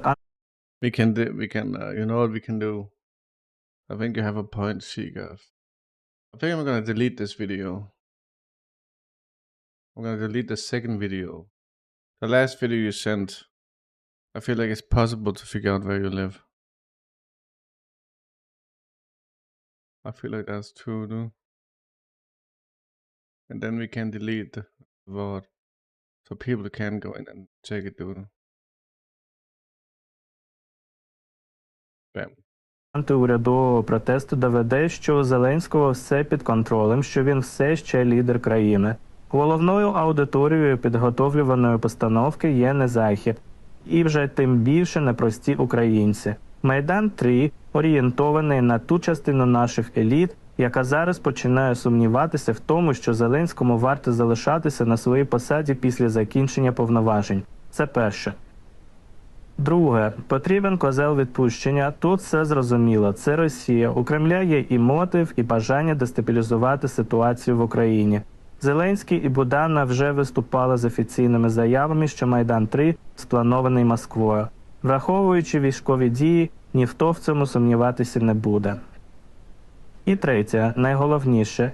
Тих, кого не можна схилити на свій бік, Зеленський просто прибере. За зв'язки з Росією, за підтримку протестів, за спробу держперевороту. Неважливо за що, приводи намалюють. Власне, чистки вже йдуть. Вже зняли Залужного, Данилова, Шефера. Це лише вершина айсберга. Далі буде гірше. У інших полетять голови. За технологією за основу взяли події Євромайдану. Запланований багатоденний протест на Майдані Незалежності. Я не киянин, але був на першому Майдані, і для мене те, що задумали Зеленський і Єрмак, це не просто наруга над демократичними інститутами, а плювок в головний момент історії нашої країни, коли народ зміг об'єднатися і сказати своє слово. Те, що 10 років тому робили волонтери, тепер готується спецслужбами. Розгорнуті наметові містечка, горючі суміші, протестна атрибутика, матеріали для барикад – все це вже закуплено і провокатори натреновані. Координація дій протестувальників буде проводитися через опозиційні телеграм-канали. Тут ви теж вже могли чути, що готується ґрунт для блокування телеграм в Україні. Відразу, як тільки месенджер зіграє свою роль у постановці Майдану-3, за фактом вся активна фаза пройде в травні. Повзуче розгойдування населення вже йде, а в квітні всі чекають якоїсь події, значущої поразки на фронті або чергового влучного звільнення з апарату Зеленського. Після цього інформаційні канали почнуть нагнітати обстановку і перейдуть від загального невдоволення до закликів вийти на протести. Після кількох днів мирних протестів почнуться провокації. Втрати заплановані з обох сторін. СБУ дістанеться роль придушувачів заколоту, як тільки протести переростуть з мирних в криваві. Обговорюється залучення на бік протестувальників кількох армійських підрозділів під керівництвом генералів, які відмовляються співпрацювати з Зеленським. Цих генералів обдурять, а потім знищать. Головні цілі – це люди, які могли б протистояти Зеленському на виборах – Порошенко і Аваков. У ГУР є близькі до них люди в ролі радників, які переконають їх брати участь у новому Майдані. Швидше за все, їх обмовляти не доведеться. Кличко в цьому списку спочатку був, але зараз його Офіс президента за серйозного суперника не сприймає. Хоча про всяк випадок і його приберуть, я впевнений. Ми роками намагалися вибудувати на Україні правове суспільство, і дії нинішнього президента можуть все це легко перекреслити. Я не ручаюсь оцінювати, як Європа відреагує на Майдан 3, але сильно сумніваюся, що становлення перетворення нашого президента в диктатора на зразок Лукашенка наблизить євроінтеграцію. У Конституції України все чітко сказано. Якщо немає виборів, то Верховна Рада продовжує працювати, а президент повинен піти у відставку. Виконуючим обов'язки має стати спікер Верховної Ради. Механізм є, хоч і не було прецедентів. Але пану Зеленському, мабуть, плювати на нашу Конституцію і демократію. Поки є час, необхідно запобігти кровопролиттю і зразі з боку глави держави. Сподіваюся, розголос у ЗМІ допоможе зірвати плани Зеленського та його команди. Зсередини вплинути не можна. У всіх структурах на певному рівні стоїть заслін у вигляді підконтрольної Зеленському людини, що сидить на керівній посаді. Майдан 3.0. I can believe this easily, dude. You'll take more wits tomorrow. Nice word. Iran is preparing for war. That is just information being perpetrated by Israel to make it seem like Iran is behind what Israel is about to do. But something is definitely up. Something is definitely up, dude. Iran is not doing anything, though. We got a cringe fucking video here with Jill, with Biden and her fucking wife, Jill Biden. You ready? He's losing in all the battleground states. No, he's not losing in all the battleground states. He's coming up, and he's even or doing better. So, you know what? Once people start to focus in and they see their two choices, it's obvious that Joe will win this election.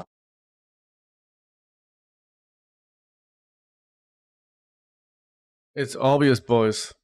It's obvious. I don't think Iran will attack anyone. I think they might try to stage like a false flag with Iran, dude. It does look like it. It does fucking look like it. What's Germany up to? A German Air Force plane sounded an alarm near Kaliningrad.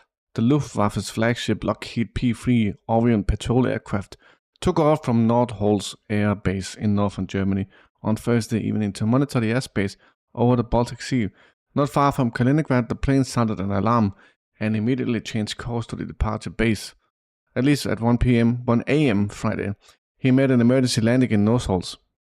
Fire and rescue services arrived at the scene, but the landing went smoothly. According to the Bundeswehr representative, the necessary technical work will now be carried out on the aircraft at the airfield. The reason of the emergency is not specified. I wonder what happened, dude.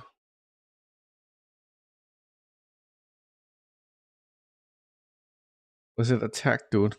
Many American Jews. Oh, we heard about this. So, what is this, dude? Oh, this is the Soyuz. You ready? So, I don't know. The international crew of the Soyuz MS-24 spacecraft returned to Earth. The device landed southeast of Kazakh City. What were you saying about Kazakhstan, dude? The Russians just landed in Kazakhstan.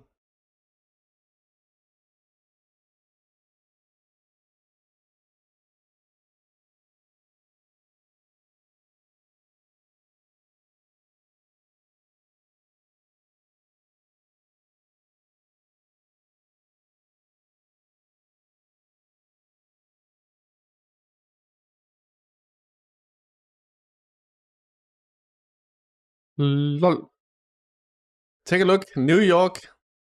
A video from New York. A person who wanted to cover a homeless person he saw on the street in New York with his jacket was mocked by the homeless person.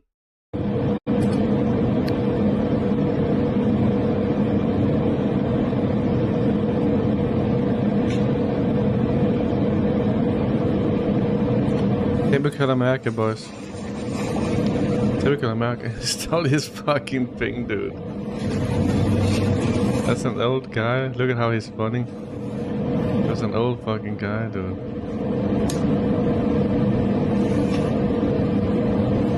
That's a Chinese guy, I think. Amazing guy. What the fuck, dude? British columnist Owen Jones says that the war in Gaza didn't start on October 7th. Owen, let's pick up what some of the things Hen has been saying, which is that, look, we can talk so much about what Israel is doing in Gaza, but ultimately Hamas created this war. I think if you start the clock on the 7th of October, that's absurd. Obviously, in 1948, the Palestinian people were driven from their homes, 750,000. The vast majority of the people in Gaza are the descendants of those 750,000 people who were driven from the homes, 15,000 of them slaughtered at the time, 1967, yet another act of ethnic cleansing, an illegal occupation, the longest belligerent occupation. Let's talk about what's happening here. Look, we haven't got time for I don't know. Why ask me the question? Stop talking, dude. Stop talking. We got this guy, a TV scientist that the obviously American fucking loves, dude. Yeah. Dr. Mikio Kaku. Yeah. What was today like? It's a rite The nature of this guy is to say everything's possible. of passage that you experience earthquakes. I remember as a child looking at the wall, seeing pictures wobbling like this. You're full of shit, dude. You didn't see shit. What do you know about the Los Angeles 30 million cash heist? Yeah, professional. America did it. Biden did it. The joint was cased. In essence, persons unknown were able to gain entry through a perimeter fence, through a ceiling, and somehow walk off with $30 million in cash. But what's bad? How do you carry that, dude? That's a lot of money. How does anybody gain access to a facility like this and walk off with $30 million? Well, I would certainly consider an inside job based upon the fact that from everything I've read so far, I saw nothing of camera coverage being activated. The alarms weren't activated. Somehow they went through a fence, exited through a wall, or entered through the ceiling, exited through a wall. You know, if they're professionals, which obviously they are, nobody's going to be cashing that money or spending anything, you know, right away. I think that the industry is riding on luck. So, you know, over the years, they've made a lot of cuts in safety and security. I'm not saying Garda World, I'm saying many of them.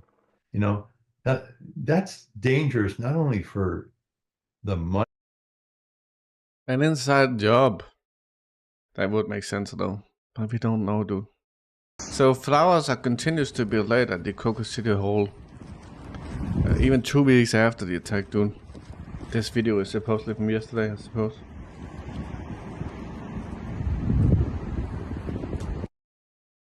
Nice.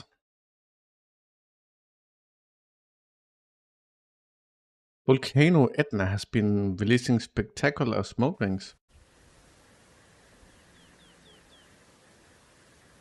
I don't know where that is, dude. Volcano Etna. Italy. Hey Furnace, what's up?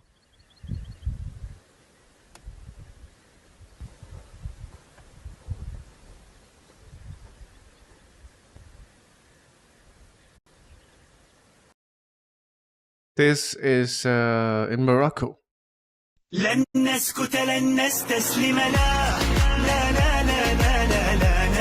Morocco is owned by America.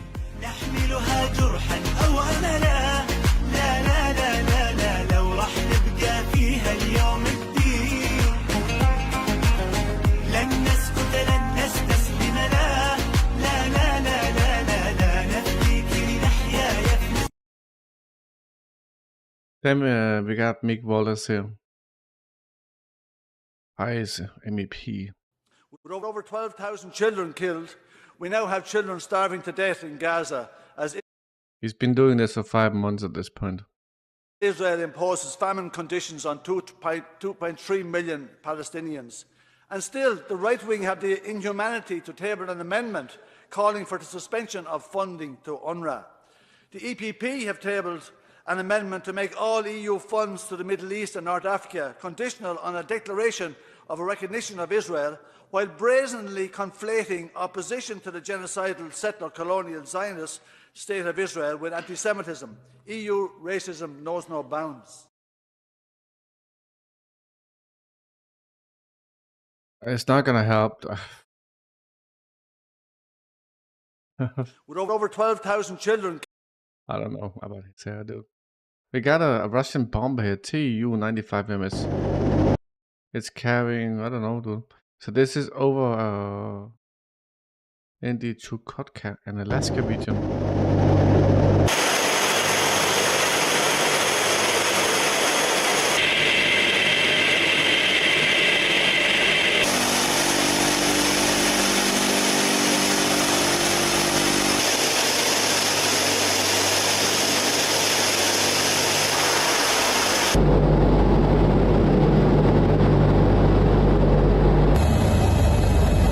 Cool, dude. Did you see that?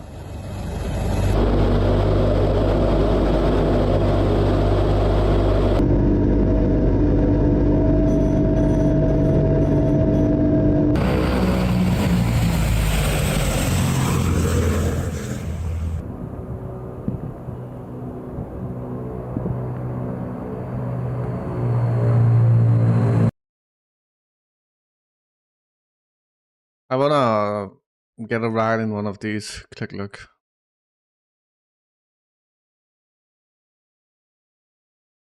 Where's this? I don't know. Volgograd.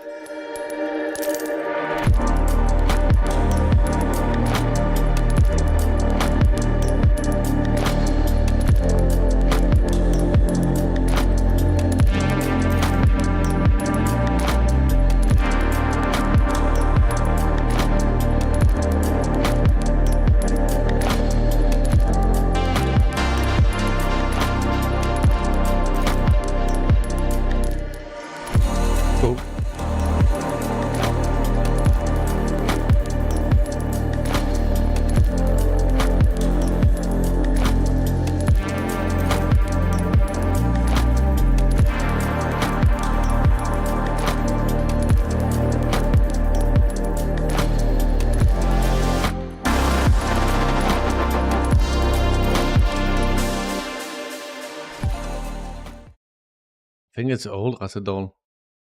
Tu-95MS. I don't know. MS.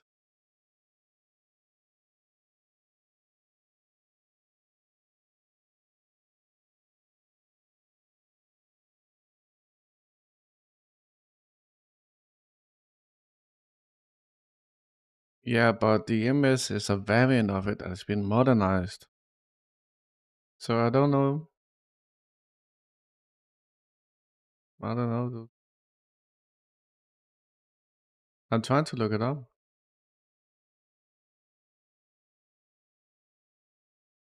Specification. I don't know. I think they've been like modernized.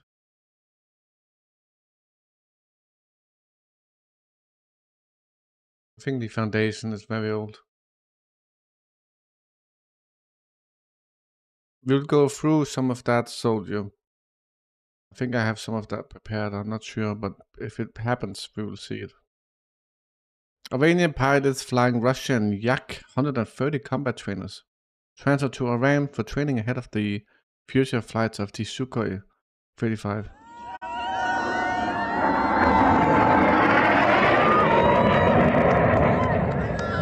به خاطر ما این کارو کرد به خدا.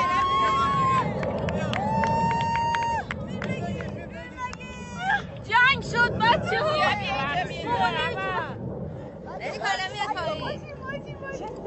یه بار دیگه الان میاد.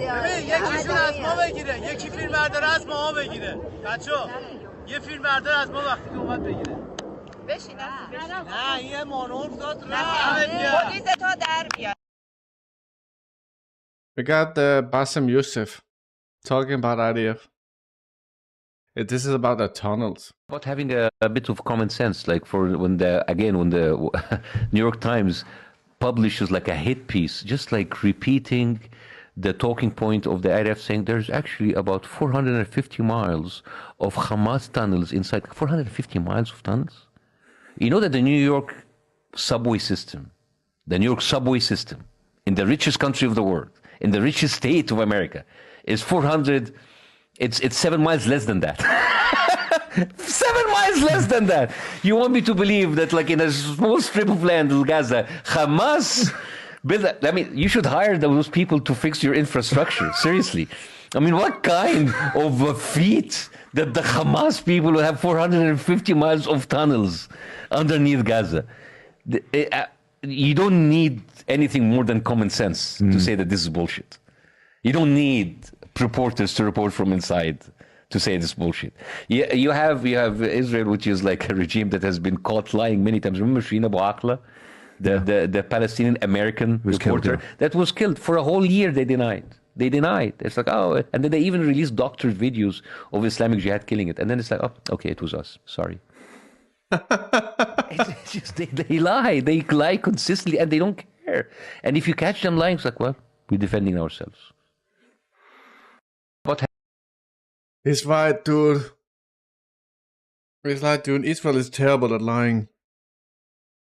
Siburusk, I need to sneeze. Siburusk Combat was in here earlier. He said you went to his stream, dude. You went to a Palestine rally. Nice, Siburusk. Never stop doing that, dude. Never stop being Siburusk. I've never seen his comedy, but he's a good guy, dude. He's a good guy. Today, socializing has become complicated when meeting new people. Here's the thing about the pronoun thing, because everybody gets upset. Fuck off. What is this about, dude?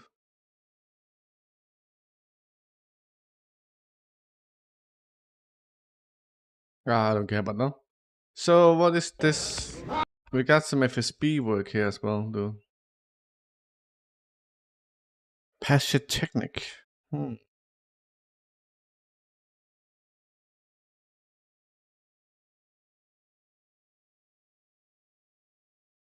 don't care about this either, dude.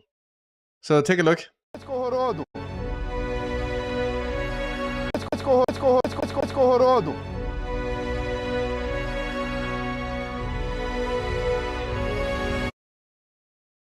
What is going on, dude?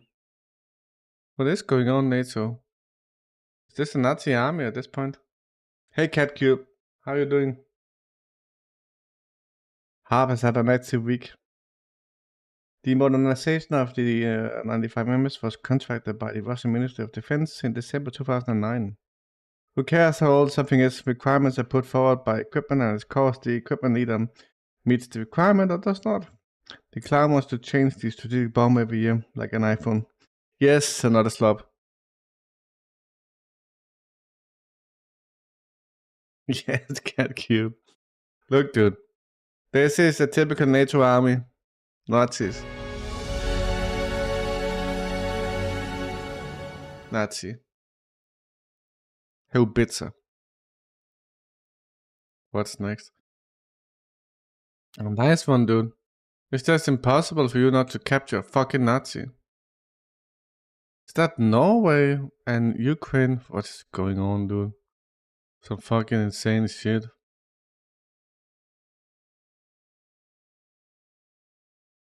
It's nuts. Again, this is London. It just brought that, dude. This guy is just like filming. Hey, what are you doing? This is common in London.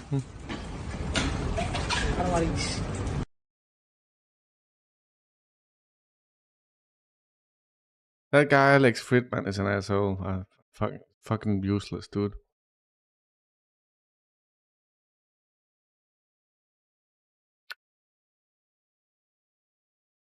Video from Transnistria. The moment of a kamikaze drone attack on a military unit. Yeah, that guy has no personality. No one gives a fuck about him. Is he supposed to look like the hitman with the fucking get up? Just annoying dude, and no one cares. Of course he didn't. He doesn't know what to say, dude. It's just useless. I remember he was supposed to moderate between, I don't know who it was, Destiny and Norman. And it was just bullshit. Utter bullshit, dude.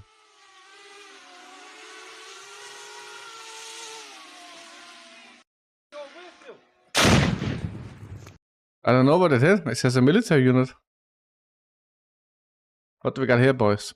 Hezbollah called the attack on the Iranian consulate at the beginning of Israel's defeat. The leader of the group, Hassan Nasrallah, made a statement on television. According to him, the attack on the consulate became the starting point of Israel's impending defeat in the war. The Hezbollah leader added that the pro-Iranian groups are not afraid of entering into a full-scale conflict with Israel.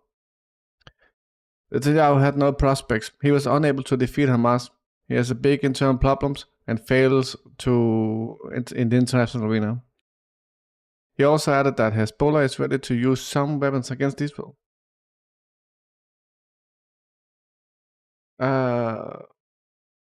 Israel, what is this? So, keep losing your phone. That would be enough evidence for Israel to drop dumb bombs on your house. This is a journalist revealing to the BBC how Israel identifies Palestinians to target and kill via AI and suspected low-level militants. There is an AI-based system to create human targets, to mark them. So what it did, it at its peak, according to sources who have used it, it managed to mark 37,000 Palestinians in Gaza as suspected low-level Hamas or Jihad militants. Now, the way it works is, for people who don't know, like the machine scanned most of the population in Gaza, collecting, surveilling information, and it gave each individual a rating between 1 to 100 based on how likely the machine thought that individual belonged to a military wing. It has a list of indicative features, which are really small signs that could be like somebody is in a WhatsApp group with a militant, or somebody that replaces phones all the time, that raise or lower your rating. Now, sources said, and this is very, very important, that this machine, when they were using it, the IDF knew that in approximately 10% of the cases, it was making what was regarded as errors. So it was marking people who were complete civilians or had a very loose connection to Hamas. So Where is Daddy is the next step.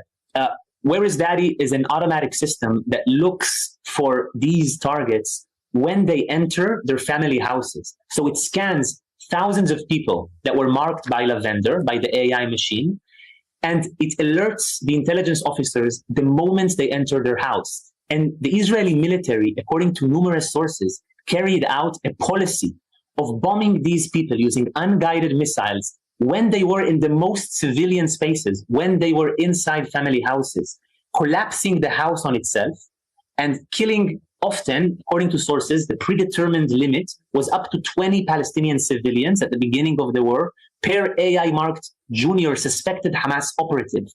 Now, sources said that the reason why they were using these unguided missiles, the so-called dumb bombs, was because these targets that were generated were not considered important enough to, as one source said, waste expensive munitions on, like more precise floor bombs that could hit only a particular floor. Why wouldn't it just fucking hit him when he wasn't in the house, dude? It's insane.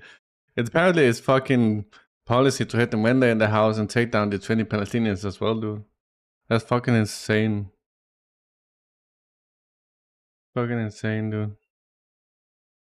Albert Einstein. Dear sir, when a real and final catastrophe should befall us in Palestine, the first responsible for it would be the British, and the second responsible for it, the terrorist organization built up from its own ranks. I'm not willing to see anyone associated with those misled and criminal people. Albert Einstein.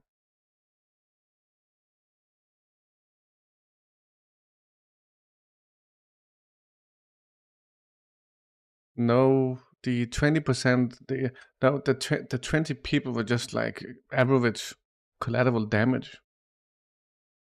The people who were the target they might not even be Hamas or militants at all. Hey Upsila, what's up? How are you doing? It's not that it's 1 in 20% accuracy. It's that there was 20 people in collateral damage, but the one they were killing might not even be a militant. We don't know the accuracy rate because there's no way to ascertain that. So they're essentially just making up an AI who are saying that these people are terrorists, but there's no proof of it. So just because an AI says that they're terrorists, it's irrelevant. No, that was just what happened. Nothing to do with what was acceptable or by design. The fact is that when you collapse a house, there's gonna be between 10 and 30 people in there. There could have been 100 or 200. But just because you got an AI saying someone is a terrorist because he swapped his phone, it's not a valid target. So we don't know the accuracy rate. So and also when they're dropping dumb bombs, I don't know how the fuck do they hit that fucking house, dude?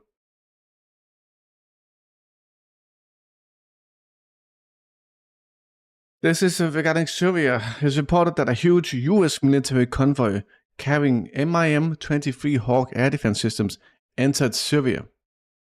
Local sources report that last night a US military convoy of 63 trucks carrying military equipment, logistics, and Hawk air defense systems entered KRG-controlled northeast Syria through the Valid border crossing in northern Iraq.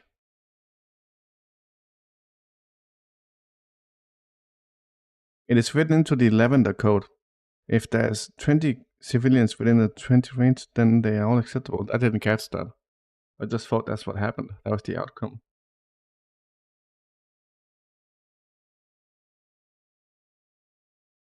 We got electronic warfare. Which is something that's cool as fuck, dude. Plus, minus. On off button. Hood.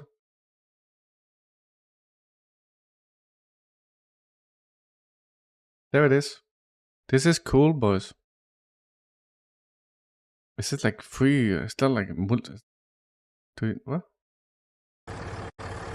Так, сегодня тестируем средства радиоэлектронной борьбы Тетрайдер.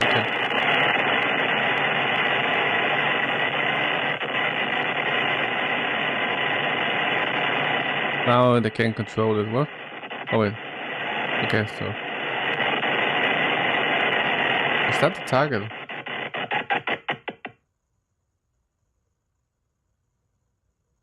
Okay. Подошел к нам на подавление. Сейчас он отойдет от нас на 300 метров. Я дал команду, он отходит. Мы включим средства радиоэлектронной борьбы Тетрайдер, расположенный на крыше автомобиля. И беспилотник овод будет подавлен. Значит, уровень радиошума. Заходит на нас овод, включаем Тетрайдер. Тетрайдер включен. Шапку подавления видим. Там овод. Он упал, что ли?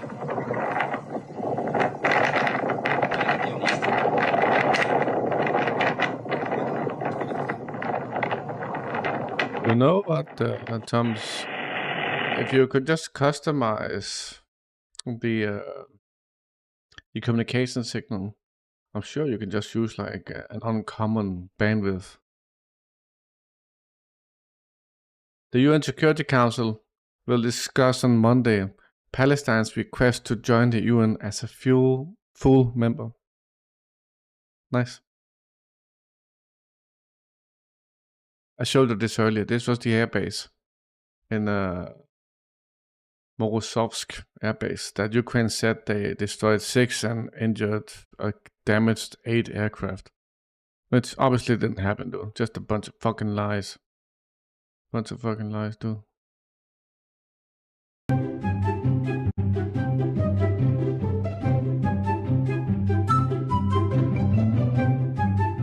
That's the beginning, dude. Ukrainian front. Do you continue to support the brave Ukrainian soldiers and Ukraine? Yes or no? No? No? Yeah, they're probably not even militants. The genocide seems pretty indiscriminate. Yes. Yes. And just because an AI says that someone falls within certain parameters doesn't mean that they're legitimate targets. That's not valid warfare, dude. So it's still war crimes after war crime.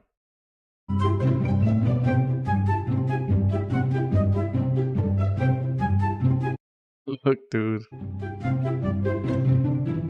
Look, you got the typical NATO here, dude. Yes. Until victory.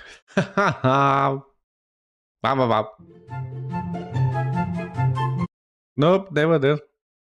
Fuck Ukraine. Look. Yes. I'm a Nazi. Another NATO. Oh, you only got the fucking NATOs here, dude.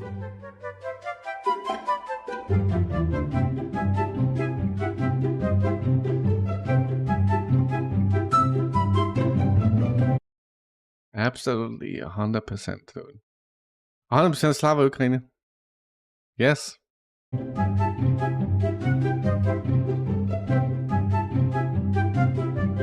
Nazis. I thought there were no Nazis though. I thought there were no Nazis there, dude.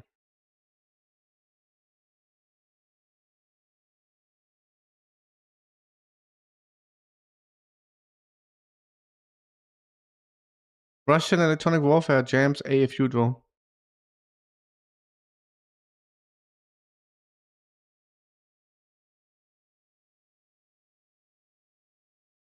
As far as I understand, the communication signal is different, but that might not be with these drones. But with a normal drone, the video signal is different from the like navigation signal.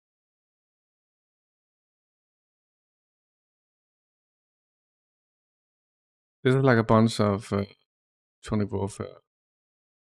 It's where it's combat with fucking. If you can't give us some financial support, okay, please give us a credit. Kiev will agree if the United States transfers assistance to credit base at the Republicans propose. That's Zelensky said. This is in Brighton.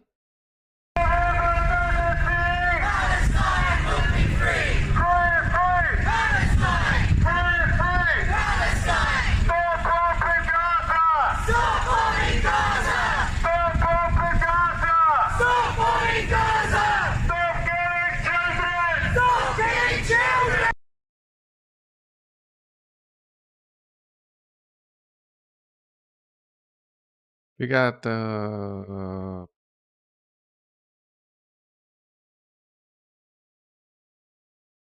again somewhere in Russia. I don't know where though. Is this by Kyle? Yeah, by Kyle.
Headcube, Sibusk went into combat stream and said all sorts of things to do.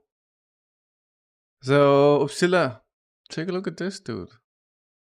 I'm not sure if I'm going to understand this, but people are trying to say that people who said that Flynn. So this is a message for anti-Flynn people. I don't know what it is about.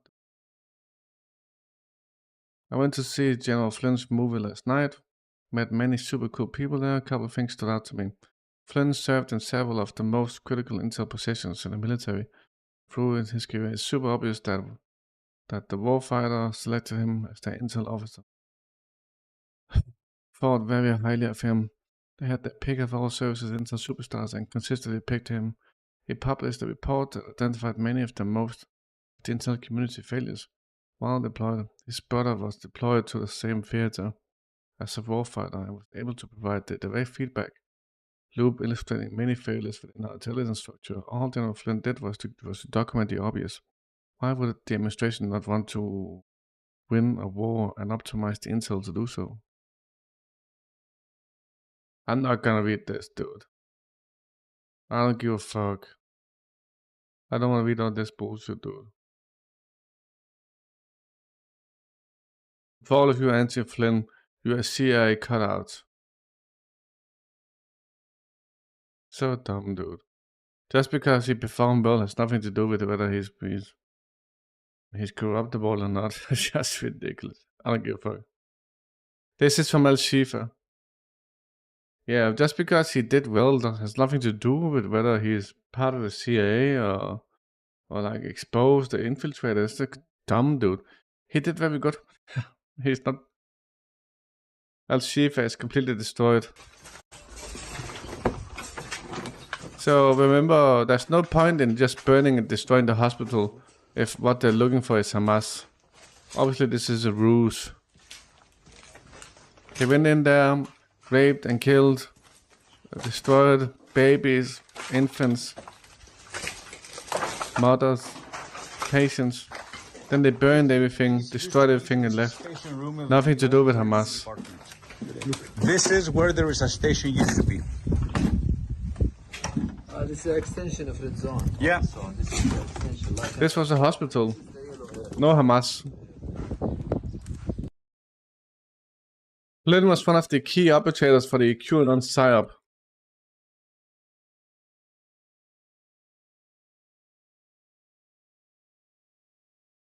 This is Belfast. Colleague, well done everyone for coming. On April the 1st, 2024, Israeli occupation forces In the forest of Siberia. 7 humanitarian aid workers employed by World Central Kitchen, an internationally recognized humanitarian organization. This was a military attack that involved multiple strikes and targeted 3 WCK vehicles. All 3 vehicles were carrying civilians. They were marked as WCK vehicles and their movements were in full compliance with Israeli authorities who were aware of their itinerary, their purpose, their route and humanitarian mission. The 8 workers killed were nationals of Australia, Canada, US, Gaza, Poland and Britain. They were Saeed from Palestine, aged just 25, Domi, 35 from Australia, Damien, 43 from Poland, Jacob, 33, USA, Canada, John, 57, Jim, 33, James, 47, all from Britain. Was the outcry greater because only one of these 8 workers was Palestinian? One more Palestinian life brutally taken by Israeli armed forces with US and Western support to add to the over 33,000 already killed. Among them over 14,000 children and over 75,000. That's him. We need to do something, dude. We need to do something. That guy Maple Takes is a fucking asshole.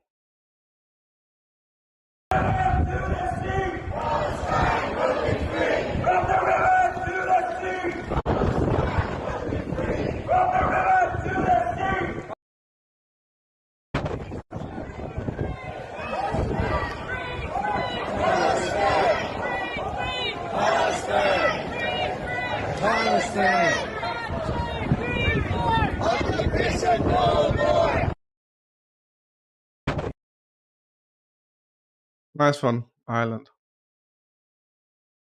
You know what? I've been very efficient today, boys. So this is Ukraine hitting the Nesk, I think. Вот воронка. Не было. Это град. Вот, градина, вампир. Вот, она даже оттенок у нее такой.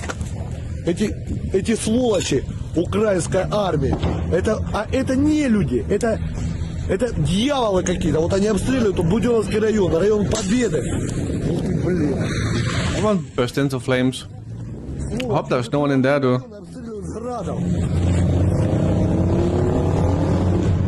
Вам, всем, кто это делает. That one looks like is this parking? Yeah, that is parking. That is parking, right? Surely that one was fucking parked. Okay, that's good, dude. I've just been through all the Telegram in how long? 2 hours. Короче, у нас тут, видать, не зря мы на Украину столько ездили. Компания у нас веселая. Макс там их вытаскивает. Но они не наши. Видели. Спасение утопающих свиней теперь еще и Чип и Дейла работа. They look a bit worried, boys. They look a bit worried.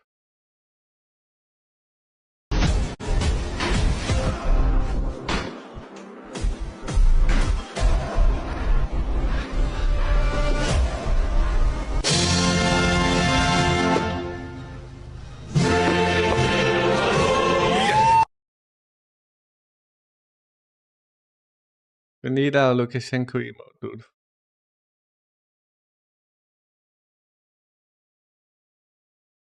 What do we got here?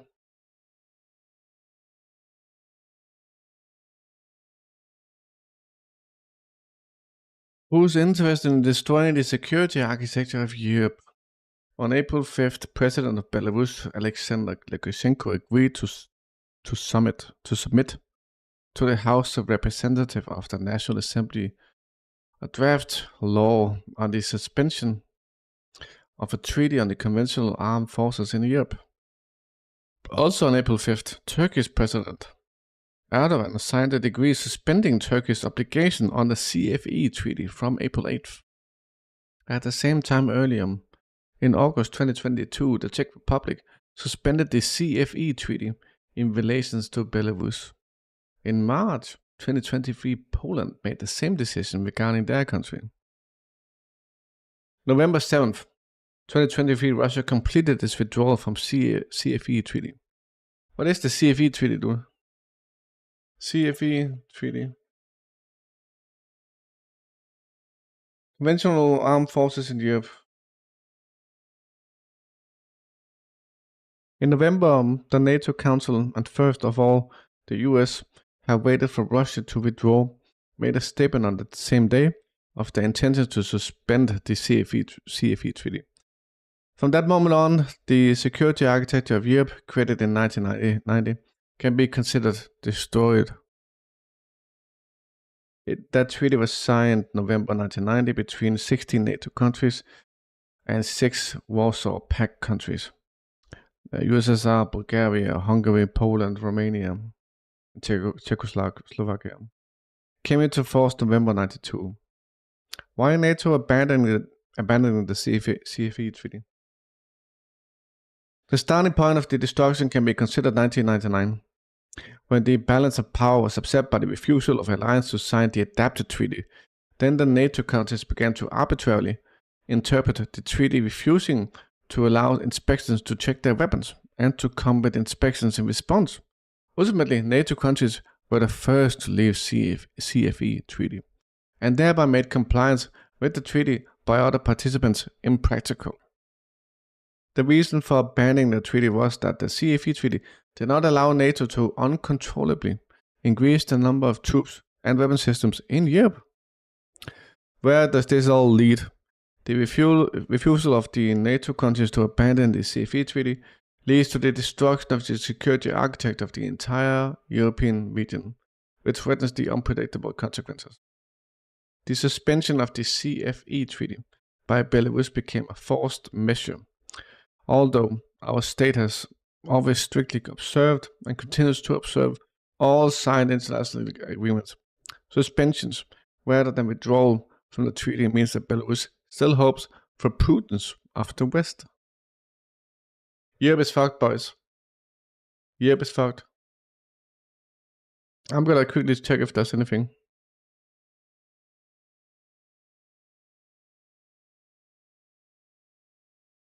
Got a girl from Gaza who lost her fucking foot. سلام على قاهرين العدا سلام على غزة الصامدين سلام عليكم وروحي لديكم تتم صفوف.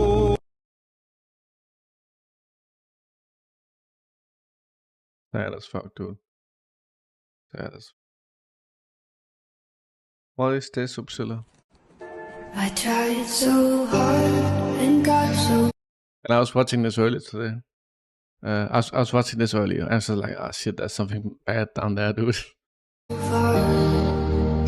the end.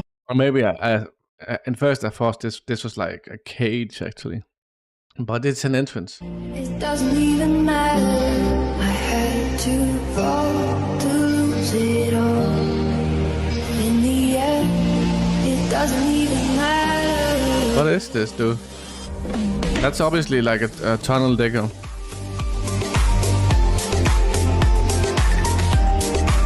Not yet, Sibusk. But we can watch it today.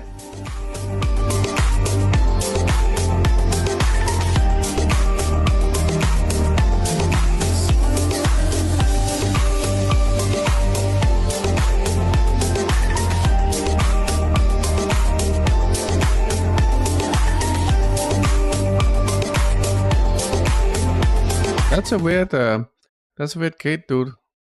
Right? That's a weird fucking gate. Because that's not like, that's like an aesthetic sort of gate.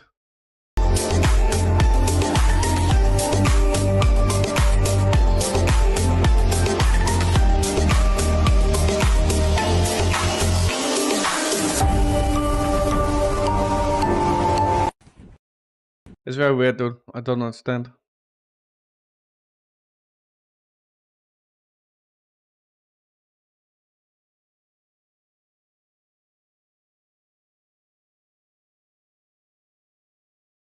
I'm just doing a quick check of new updates.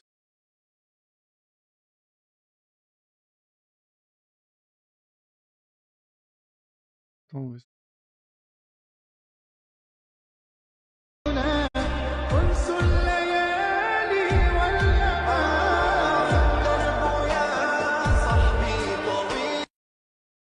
Cute, dude.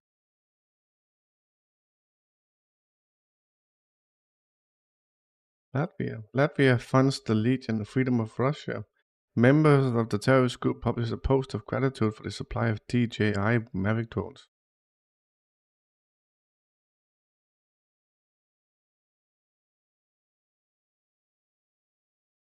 You couldn't see much down there, dude. Explosions in Odessa.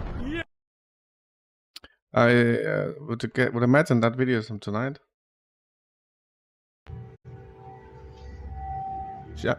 Geranium drones. Maybe not, dude. Maybe not.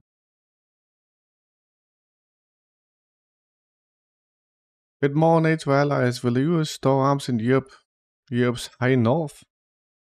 That's Norway, boys. Why? Why do we need it high north?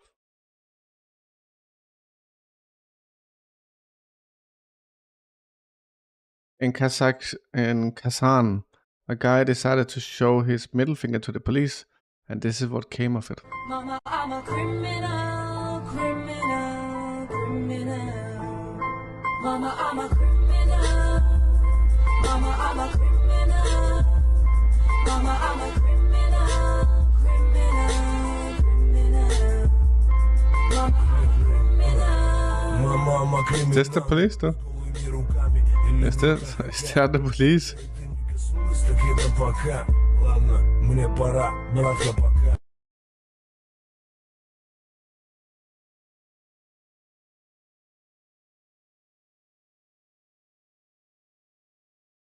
Are they beating them, dude? No.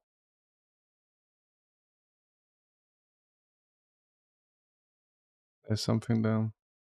They're spreading the fucking legs, dude.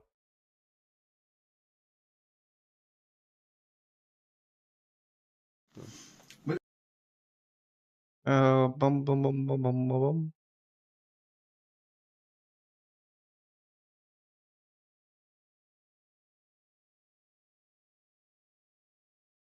The Zionist regime is dying. Look. October 2023.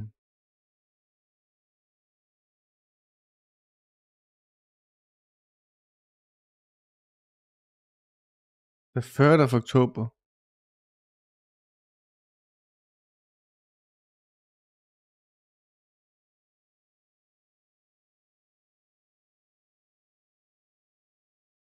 I will need to go to the bathroom, but I want to find a video. Again, do it with the fake bullshit. Again with the fake bullshit, dude. Get to Fernbergs.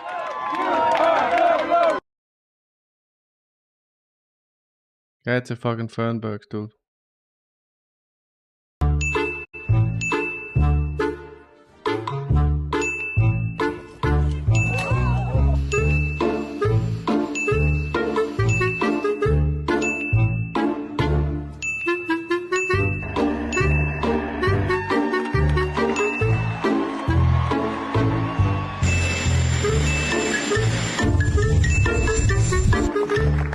Ladies and gentlemen, please remain in your seats.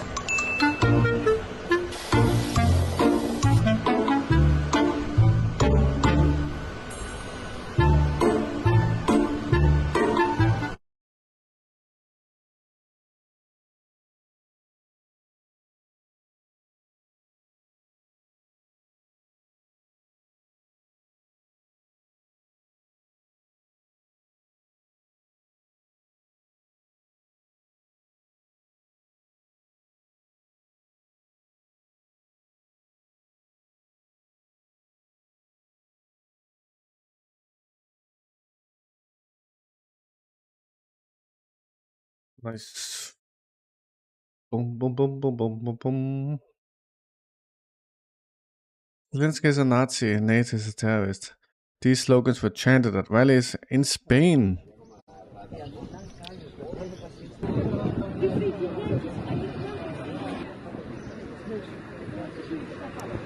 Europa fascista, Zelensky terrorista. Europa fascista, Zelensky terrorista.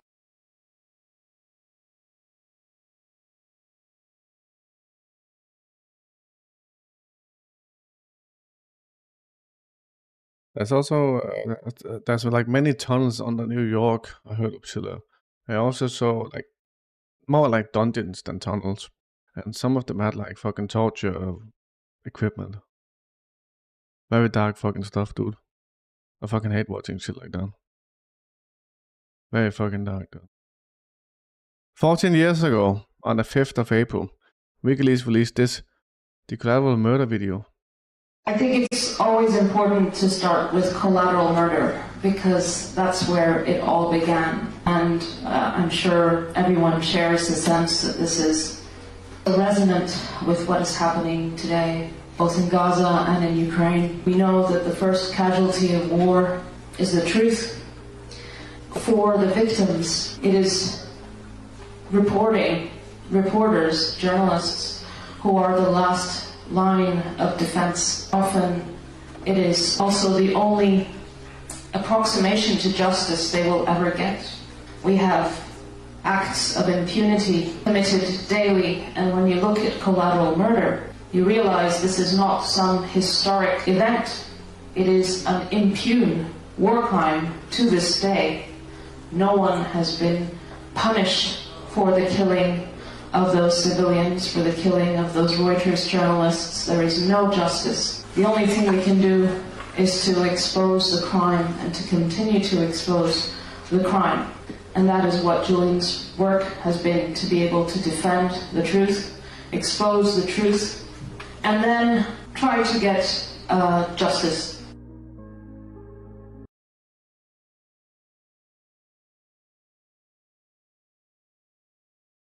Like Ukraine.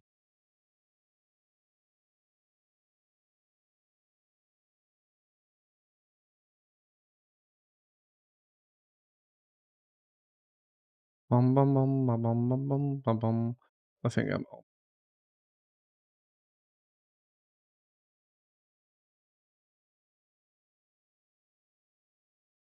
Israel has sheltered these 6 Haifas in secure bunker ahead of the anticipated Iranian attack. I don't think they have, though. I think they have. How do we know, though? Right? That was everything.